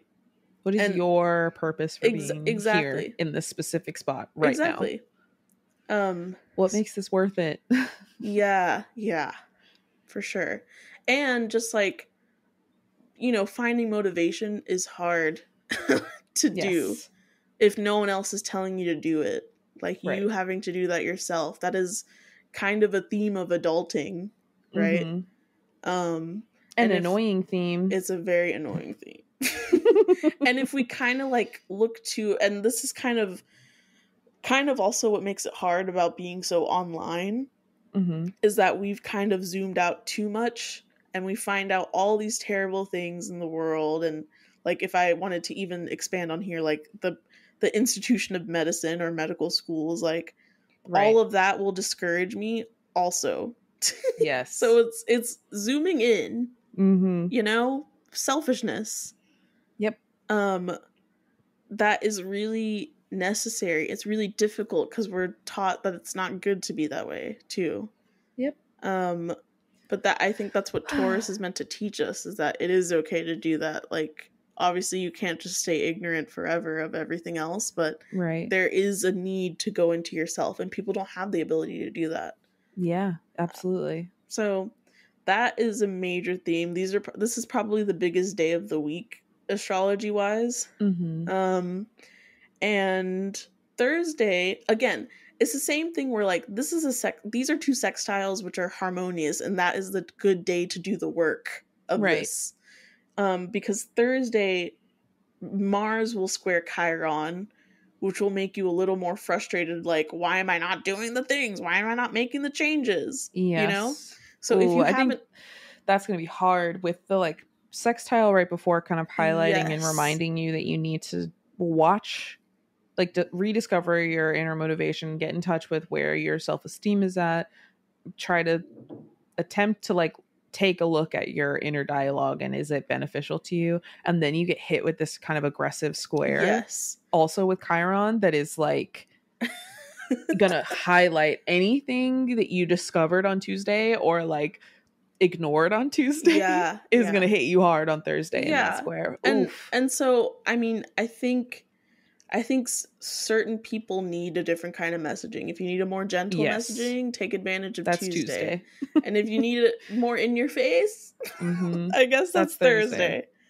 Yeah. And if you did some of the addressing on Tuesday, I feel like Thursday shouldn't be as difficult. Yes, exactly. It will probably be highlighted for you in your life, but like you're not going to be out of your depth and like deep in your mental anguish like you might be if you haven't addressed this stuff for you and you're not someone who needs that aggressive messaging, because the aggressive messaging can be overwhelming.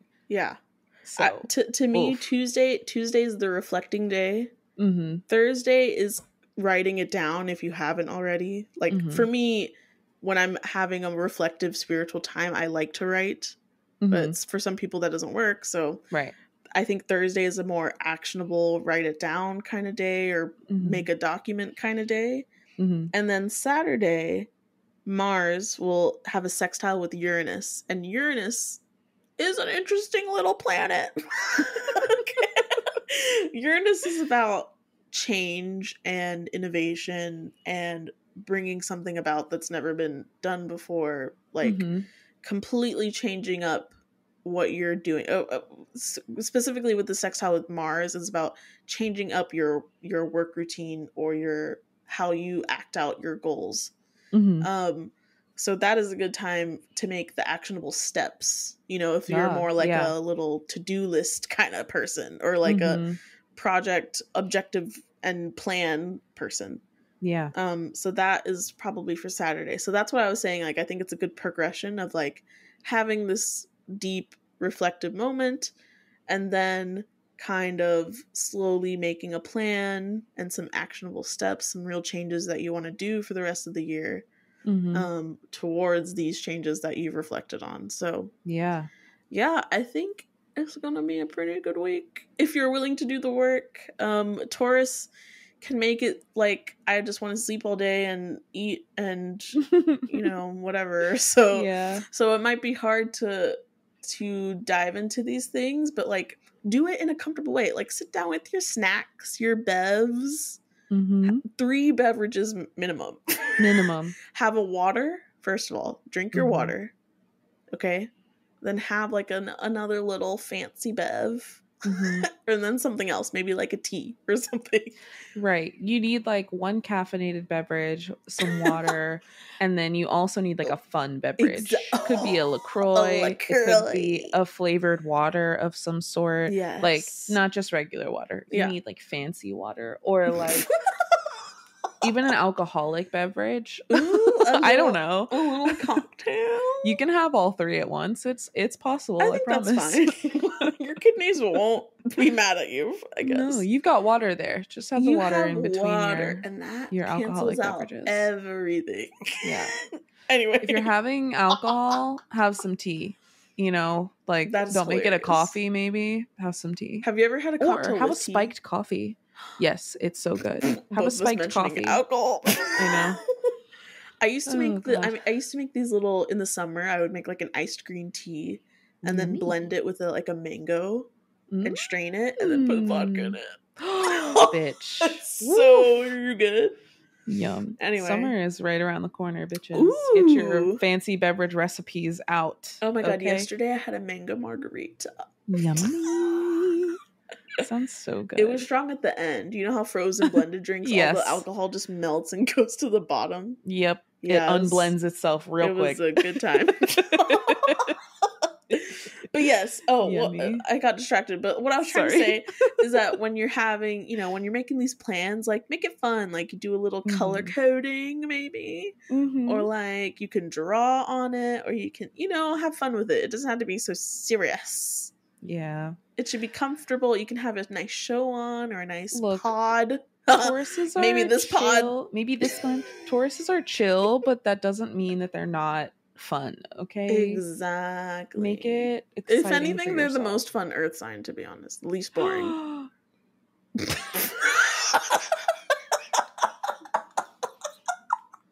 Wow. Sam's on their earth signs are boring shit again. No. I love boring. You're convincing me. I need to be grounded. You're convincing me. The love of my life boring is a Capricorn Virgo moon. Okay. Boring is grounding. What? And he might be a Taurus rising. I'm not gonna lie. It's very possible. So anyway, that's not important. Oh, but it was so nice. Like the day of Taurus season starting, and like Mercury retrograde, like impending Mercury retrograde. Right. I was late to my first lecture, so I just didn't go. Love it. Because here's the thing, they will count as absent if you're too late. So I was right. So I gave up. Might as well just be absent. I went to get lunch instead. Okay. Good. I had like such a nice like fresh fish sandwich. Yummy. And I was like in a really good mood. And then I went and I got to sit next to my little crush in my lecture group, and he was talking to me. This is the vibe of Taurus season. It's supposed to be a little fun and flirty, and also a little like, but I'm gonna do me. Yeah, absolutely. So just like run with that. It is like a medium slay kind of season. It is like a bare minimum slay. Yes. Yeah. So just do it. I think it's gonna be a good time. I'm looking forward to kind of getting some stuff down, and yeah, I don't know. I think that's it. I think that's it for this week. Good. Honestly, that's plenty. I know. We don't need any more stressful things. It's going to be a lot of self-reflection and probably some childhood wounds in terms of like your relationship with yourself and how other people have affected that coming up for you. Yes. And then how they display in your life will probably be pointed out to you. So. And keep in mind that Mercury is still going to be in retrograde through all of this. Okay? Yes, the retrograde started on Friday, right? Friday. Yes, Friday the retrograde officially started. Again, don't sign any contracts. Don't, like, as much as you can avoid it, don't do it. Yeah. Don't, like, I don't know, if your technology is bugging out, try to take it in stride. Yeah, try to take it in stride. It'll sort itself out. Just take it easy. You might be prone to some like clumsiness. Clumsiness and miscommunication will be fucked. Okay, if you depend on any kind of public transportation, expect some delays or get there early. every road that I take to work has construction on it right now. You know, like just be prepared. Yeah. I leave my house at 1 o'clock, even though I don't work until 2. I leave between 1 and 1:15. Yeah. So that if I get there early, which I usually don't, I can sit in the parking lot for 20 minutes. Okay. Exactly. Like just leave early. Any meeting, plan extra time. Exactly. Any meeting, exactly what you're saying. Any meeting, like plan some time to get there early. So even if you get there early, you can mentally prepare for some bullshit, because there might be some bullshit. There will be some bullshit. If you have to socialize in groups, just don't take things personally. Yep. Like it's very prone to like confusion or like feelings of like left out, or like, why did they say that? Was that passive aggressive? Or just don't. Okay.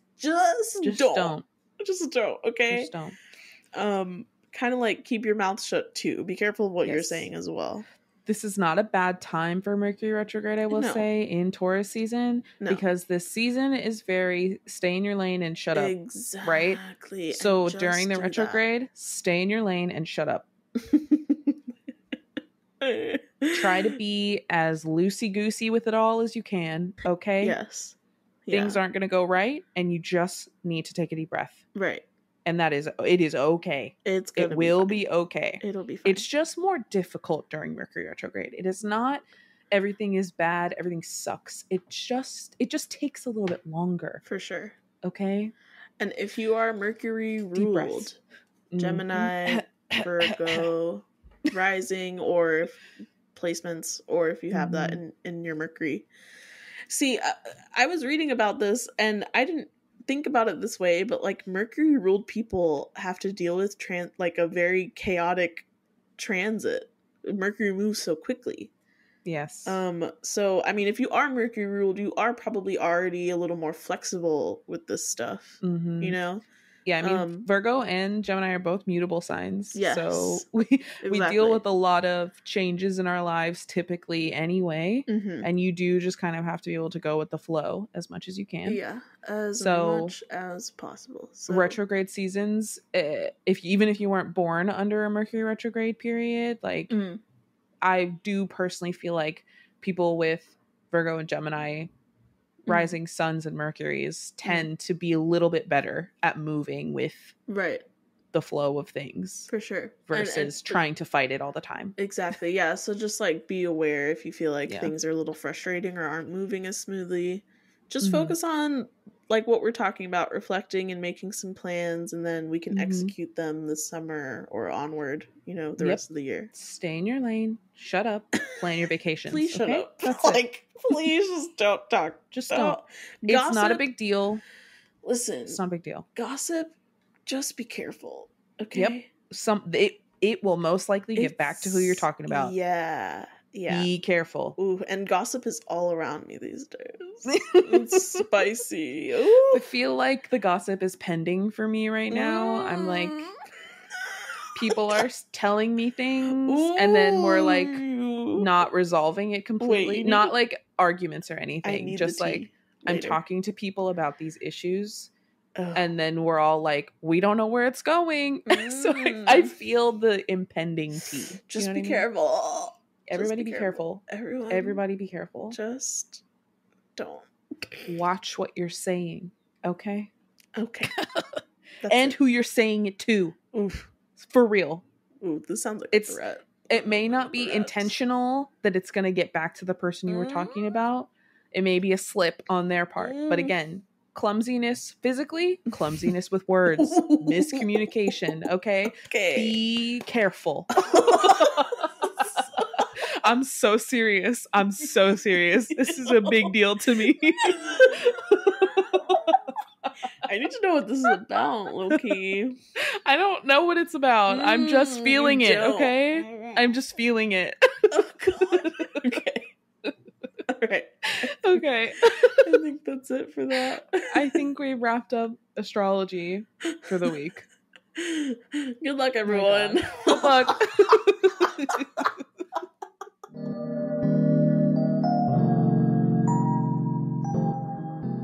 All right. What have you been listening to? Well, first or a reading or whatever. Sorry. Yeah, first I have a show, which is quite rare for me to have a show, but I don't have I haven't watched much of it. But during 420 celebrations, as is expected, we're watching just weird shit on YouTube. Yeah. And finding stuff on Netflix. And someone showed us this show on Netflix called Cunk on Earth. She was talking to us. Okay, we're already celebrating, okay? And she's like, have you guys watched Cunk on Earth? And we're like, what are you saying to me right now? What words are those? And we're like, I know you're not saying cunt, but like, what are you saying? So she shows us the show, and it's basically a British history mockumentary done by this comedian / actress, British actress named Diane Morgan, but her character is called, it's called Philomena Cunk. So her last name is Cunk, which is just ridiculous. An incredible last name. So apparently this is a like a sequel series to Cunk on Britain or something like that. Where basically this person is acting like a fake journalist and going around all of these British museums with all of the stolen artifacts. Yes, let's just address it there. All of these stolen artifacts and, you know, going to these historians that are so stuffy, like these stuffy British historians. Some of them are actually really cool, but a lot of them are just absolute dicks about history. Right. And this person just trolls the shit out of them. I love it. By like, sometimes it'll be just stupid. So here's the thing. We were watching this, and I think I'm about 4 or 5 episodes in. And at first it seems like just a mockery of world history. So at first I was a little annoyed because I'm a bit of a history nerd. Okay. I thought about majoring in history, like actually seriously doing that. I didn't. So at first it seemed a little mocking and coming from a British person, so I was a little annoyed. But then I understood the like progression of the show is like she's this kind of stupid, ignorant journalist going to these professionals and asking kind of like really naive questions. But then the naive questions change into actual like hard-hitting questions that are kind of calling out British people or like Western people or how we've kind of misinterpreted things in history. And it like the progression of that is like so good. It's so entertaining. And like if you're a history nerd, it is incredible the amount of stolen things in Britain in these museums that showcase so much of world history that it's like kind of absurd. And then she's asking, and like some historians will actually be quite honest about the bad things that have happened in history, especially by Britain. But some of them will really try to skate over, you know, these things, or like they don't want to talk about religion in a bad light. And she goes really deeply into religions of the world as well. So I find it so entertaining. I was very surprised because, like I said at first, I was like, what is the point? Like, what is the show trying to do? Is it just making fun of ancient civilizations and stuff like that? Right. But it's so good, and I'm sure it gets even more like deep into it as it goes on. So I feel like this is like so nerdy, but it's also super funny. So I think it gives me like drunk history vibes if you've watched the British drunk history. So like that dry British humor, mixed with like history and like some actual really interesting things that I did not know before about world history. So yeah, Cunk on Earth, CUNK on Earth. I love it. So yeah, I highly recommend if you're into that at all. Again, it was during 420. So maybe the substances help the experience. Probably. So yeah, very good. Stoner friendly show, I think, if you're a nerd. And then other than that, I'm not gonna lie, I've mostly been listening to EXO. since their anniversary, which was April 12th or April 8th. Wow, sorry. I mix up the dates. Don't worry about it, okay? Don't come for me. I can't believe you get that wrong. It's confusing because Sehun's birthday is on April 12th. Everyone mixes up these dates. Don't come for me. Anyway, it's funny. So I made this huge playlist of all the EXO songs I like, which is most of them, and then all of the solo albums too. So I've been listening to that on repeat. But this week, NCT, my sons, released a new subunit called DOJAEJUNG. So it's a 3-member subunit, and 3-member subunits are so good. Especially in SM, the groups in SM, they do a lot of 3-member groups that just have a really different concept from the regular group. And they kind of have this, it's a sexy R&B, but a little more energetic vibe. Not a slow R&B, but it's kind of hype. That's kind of fun. Yeah, so it's really fun. Their album's called Perfume. The music video is really good. I've been enjoying it. So that's been fun. K-pop's been a bit sad recently because a member of Astro passed away. So a lot of stuff has been delayed. It's been hard to a lot of performances have been delayed and stuff like that. So it hasn't been as super fun these days to get into K-pop. Right. But despite that, I think every time something like this happens, I think the K-pop community grows a little bit and they address things like mental health more and more, and the difficulty of their job. Their job is kind of insane. And they speak up more about the conditions. And also companies take more actions to ensure wellness, I think. That's good. I hope it's not all just for... what am I trying to say? To maintain an image. Yeah. So I hope that it brings up more conversations like that. I've seen it get better. I've been into K-pop for oh my God, how long now? Well over 15 years. Wow. Yeah. So I've seen a lot of changes in that way, a lot of differences in their living and working conditions. So I hope that shift happens. I mean, I think there's a huge cultural shift in Asia about mental health. Right. So I've just been thinking about those things. So I haven't been into all the new K-pop and stuff as of late. I've just been sticking to what I like. Looking forward to the EXO things happening later this year, the summer, confirmed for the summer. Yay! So yeah, that's pretty much it for me. Good stuff. Yes. Okay. Fun things. Yes. Oh, the summer's gonna be so fun, I think. Yes. Oh God. I'm looking forward to it. I'm looking forward to it. Okay. The things I've been doing, I've not been listening to much music or watching anything really. You've been reading. You've been in the reading space. Yeah, I've been reading again. She's a reader. First I'm going to talk about some books and then I'm going to talk about a podcast. Nice. So I've been reading this series. It's all on Kindle Unlimited, which if you're a big reader or you like smutty romance, Kindle Unlimited is $10.74 a month. And you can have you could quote unquote check out up to 30 books at a time, first of all, which is absurd. Yeah, but then also there are so many books on Kindle Unlimited, and I'm gonna be real, don't talk to me about the monetary implications for authors in Kindle Unlimited, okay? I respect authors. I think their craft is incredible, but I can't buy every book. And my library doesn't have all of these books, all right? Thank you. That's where I'm at.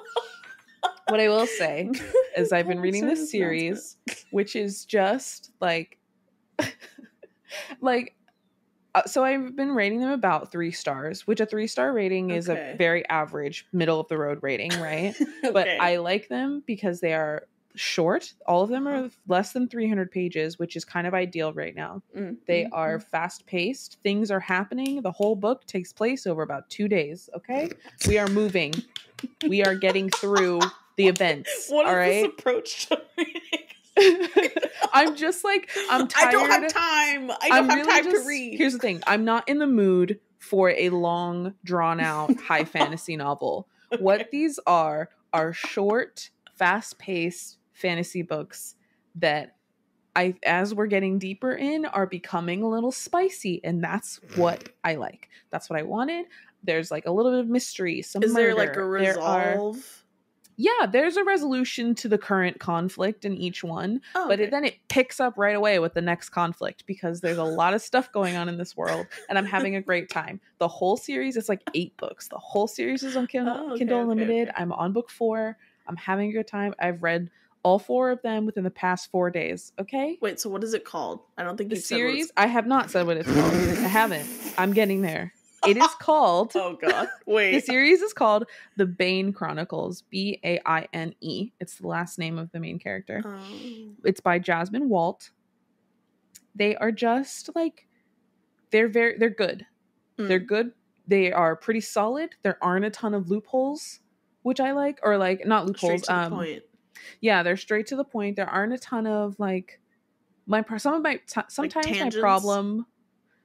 Yeah, there aren't a ton of tangents, but sometimes my problem with books that are posted on Kindle Unlimited is that there are like these weird plot holes. That's the word I was looking for. Yes. There are huge plot holes that are not resolved. And this happens in like books that are traditionally published. Yes, like Avatar 2.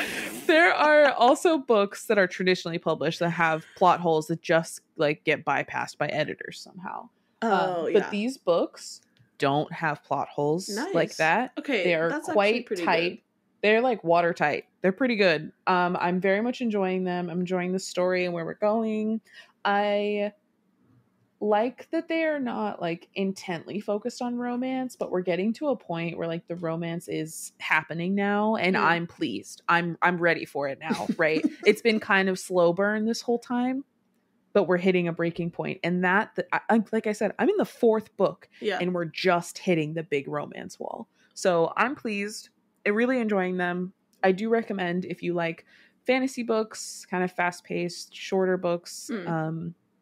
It's like magic users and humans and shifters, which are, shifters, which are I think they were originally created by the mages as a mage animal hybrid, and then like there's this whole history with them where like they were enslaved and now they're free to do what they want, but mages are still like enemy number 1, right? Whatever. And then I'm just like really enjoying it. There's a lot going on. There's some war now with the resistance. The whole time period of the thing, the resistance. There's whole time period is kind of like steampunky, right? So there are steam cars and steam bikes, but also horse-drawn carriages. It's not like our kinds of cars and things like that. So it's just like a little different. There are dirigibles. You fly in dirigibles, okay? If you want to fly somewhere, you fly in a dirigible. So this is rad. I'm like I said, I'm very much enjoying this. I really like them. I love like this. 3 stars to 4 stars. Some of them have kind of been pushed up to 4 stars for me, just because the whole series and the world building has been so good. The first book is called Burned by Magic. And like I said, they're all available on Kindle Unlimited. So I've been cranking through them. After we're done recording this, I'm going to take a little break and probably finish this next book. But they're good. Easy to read. Enjoyable. Not like overly prissy. They're not super cringy either, though, which is another problem that I often have. They can be really cringy. Books, yeah. Sometimes they're like too cringy for me. But this is great. You found a gem. I did. I found a gem. I can't remember where I got this recommendation, but I'm very pleased. Was it a TikTok? That's my first thing. No, it wasn't on TikTok. Because this title sounds familiar. The Baine Chronicles sounds familiar to me. I don't know why it would sound familiar to you, though. I think because like I don't think I got it from a reel or a TikTok or something. Okay, yeah, maybe like the only reason it would be familiar to me is if someone recommended it in a TikTok or something.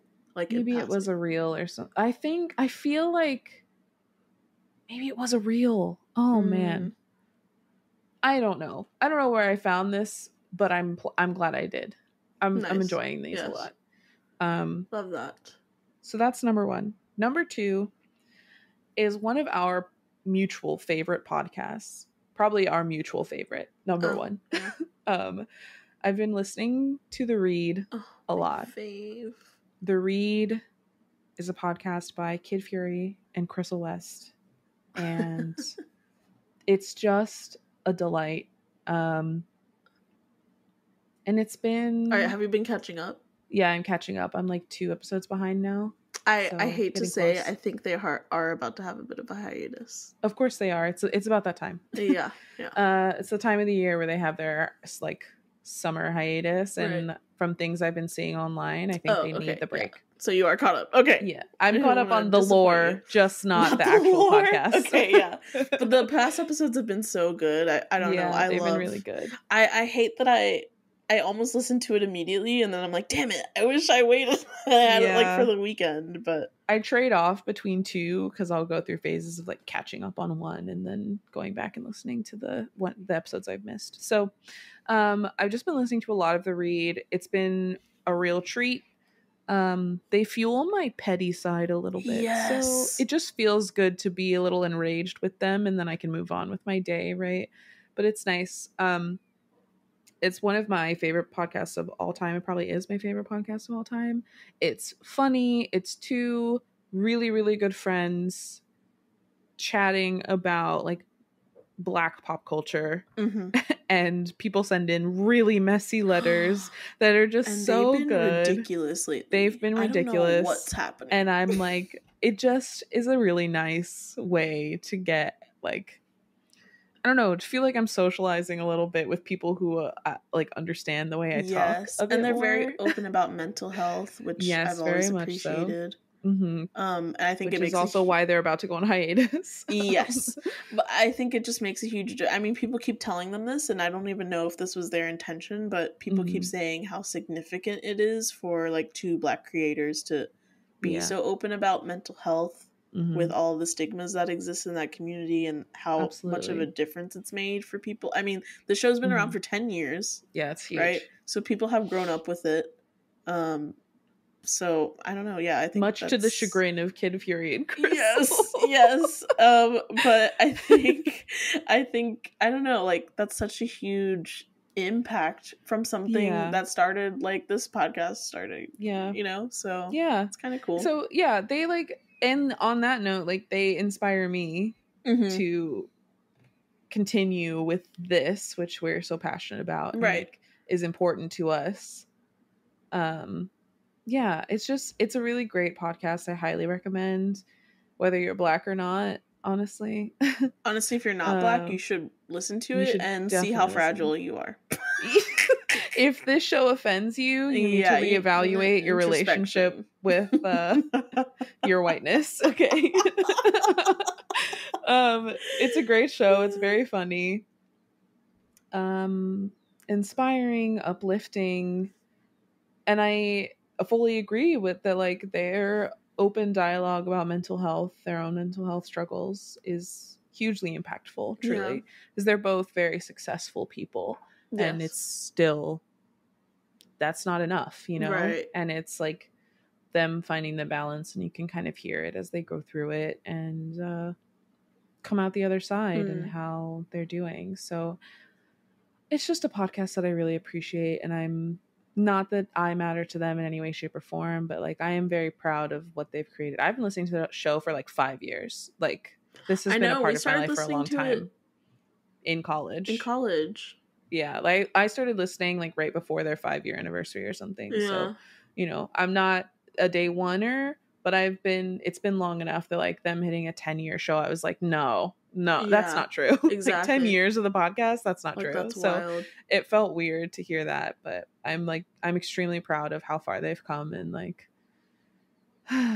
you know, Crissle getting her master's degree, becoming a therapist, Kid Fury achieving his dreams and writing a show that he's dreamed of, creating the show and making it, and it being successful, working with people he's admired for a long time. Like, that's feels really good to even extremely tangentially and parasocially hear about, and like, I don't know, they inspire me to chase my dreams and like do things that make me happy, for sure. Like if I relate to their mental health struggles and they're still able to navigate them, you know, like, you know, I don't know, good role models for sure. I don't know if they would ever agree. They probably wouldn't, but I really do think they're good role models. I absolutely think that they're good role models. Yeah. And something that, like, I feel like I've been saying this to some people at work lately. It's like their podcast helps me feel better, because sometimes you just need that like 1 or 2 hours of bitching, 10 minutes of bitching to make your day or your week tolerable. I know. Sometimes you just need it. Like, if you can bitch and vent for fucking 10 minutes, it changes your whole day. What a difference it makes. You really just feel lighter with people who commiserate with you, you know? Like, it just feels good. And like, I feel like that's part of what this podcast is. Like, it's two friends getting together to talk about shenanigans of people, and they ultimately, you know, talk about bigger trends and issues in the community and in people in general. But like, it's just a good way to be a part of that, you know? Be like scandalized for a minute. Enjoy. It's not that it's gossip, but it's gossip because they're not hearing it directly from these people's mouths, right? Like, hearing these wild things that happen to other people or celebrities that have nothing to do with you, feeling indignant about whatever, like having strong opinions, being loud, laughing loudly, joyously. It's a show that means a lot to me, and so I'm very like attached to it. But it's been really nice to have that on my drives to work to get me in kind of a good mood and like. It was definitely my comfort show in Peace Corps. Yeah. Even if I was re-listening, I would go whenever I was in a place with Wi-Fi. I would go and download a bunch of episodes, and then just like have it on in the background. Sometimes it's just nice. I was lonely as hell. Okay, I needed to feel like I was talking to people. So that definitely helped. And I love when Kid Fury and Crissle laugh super hard. Crissle's laugh is good. Instantly contagious and joyous. Like, so funny. It has the same effect on me as your laugh does. And I love when Kid Fury laughs so hard that he can't breathe and like it just goes silent. Like, that also just, it makes me so happy. So you know, I'm always rooting for them, and that they'll be able to get through the things that they're struggling with. For sure, and like, I know that they will, but that they also see that they will get through it when they're really struggling. And yeah. It's important to me, but highly recommend. I feel like I talked about it kind of seriously. It's really just a very fun podcast. For sure. Yeah, I think they just mean a lot to us, and they're going through some tough times. Yes, maybe that's it. Yeah, it's interesting. Like mental health has been heavy. I think like all the stuff that we're talking about connecting with yourself a little more is just so important. Like, we can't run away from it anymore. Yeah. You know, we want to avoid the worst from happening. So it's just important. Take care of yourselves. Listen to fun stuff. Like, keep your day going. Bring you joy. Yeah, like make your day more enjoyable. The season's more about enjoying as much as possible. Yeah. Even though it is about working hard, it's still about enjoying it as much as possible. It's very like grounded to the life on Earth, not Cunk on Earth, but life on Earth. Life on Earth. Life on Earth. Okay. Yeah. So yeah. Oh man, what a week it's gonna be. Yeah. You know. Agreed. We'll all get through it together. Let's hope so. Like at this I know I've been like stay in your lane and shut up. At the same time, reach out if you just need help. If you need someone to talk to. Okay? Yeah. To the person ones who you makes can you trust. feel the safest, who you know you can trust with anything you say. Make sure you've identified that person, because sometimes just talking it out is also helpful if you're like struggling with these self-esteem things that are going to come up, or yeah, definitely your mental health has been wishy-washy. Reach out, you know. Yeah. While Taurus is like a selfish sign, quote unquote, I think it's also a very supportive sign. So if you have a Taurus or a Taurus dominant placement, like someone in your corner, it's huge. It's very reliable. Yeah. So definitely don't be afraid to reach out. But do your thing. You do you. Do that thing, girl. Oh my god. Yeah. I think that's it. Yeah. Thanks for listening, and we'll probably see you next week. Yeah, pending. Okay. Life be lifing, but we'll probably see you next week. It's difficult out here. One day at a time, besties. Take it easy. Go with the flow. Bye. Bye.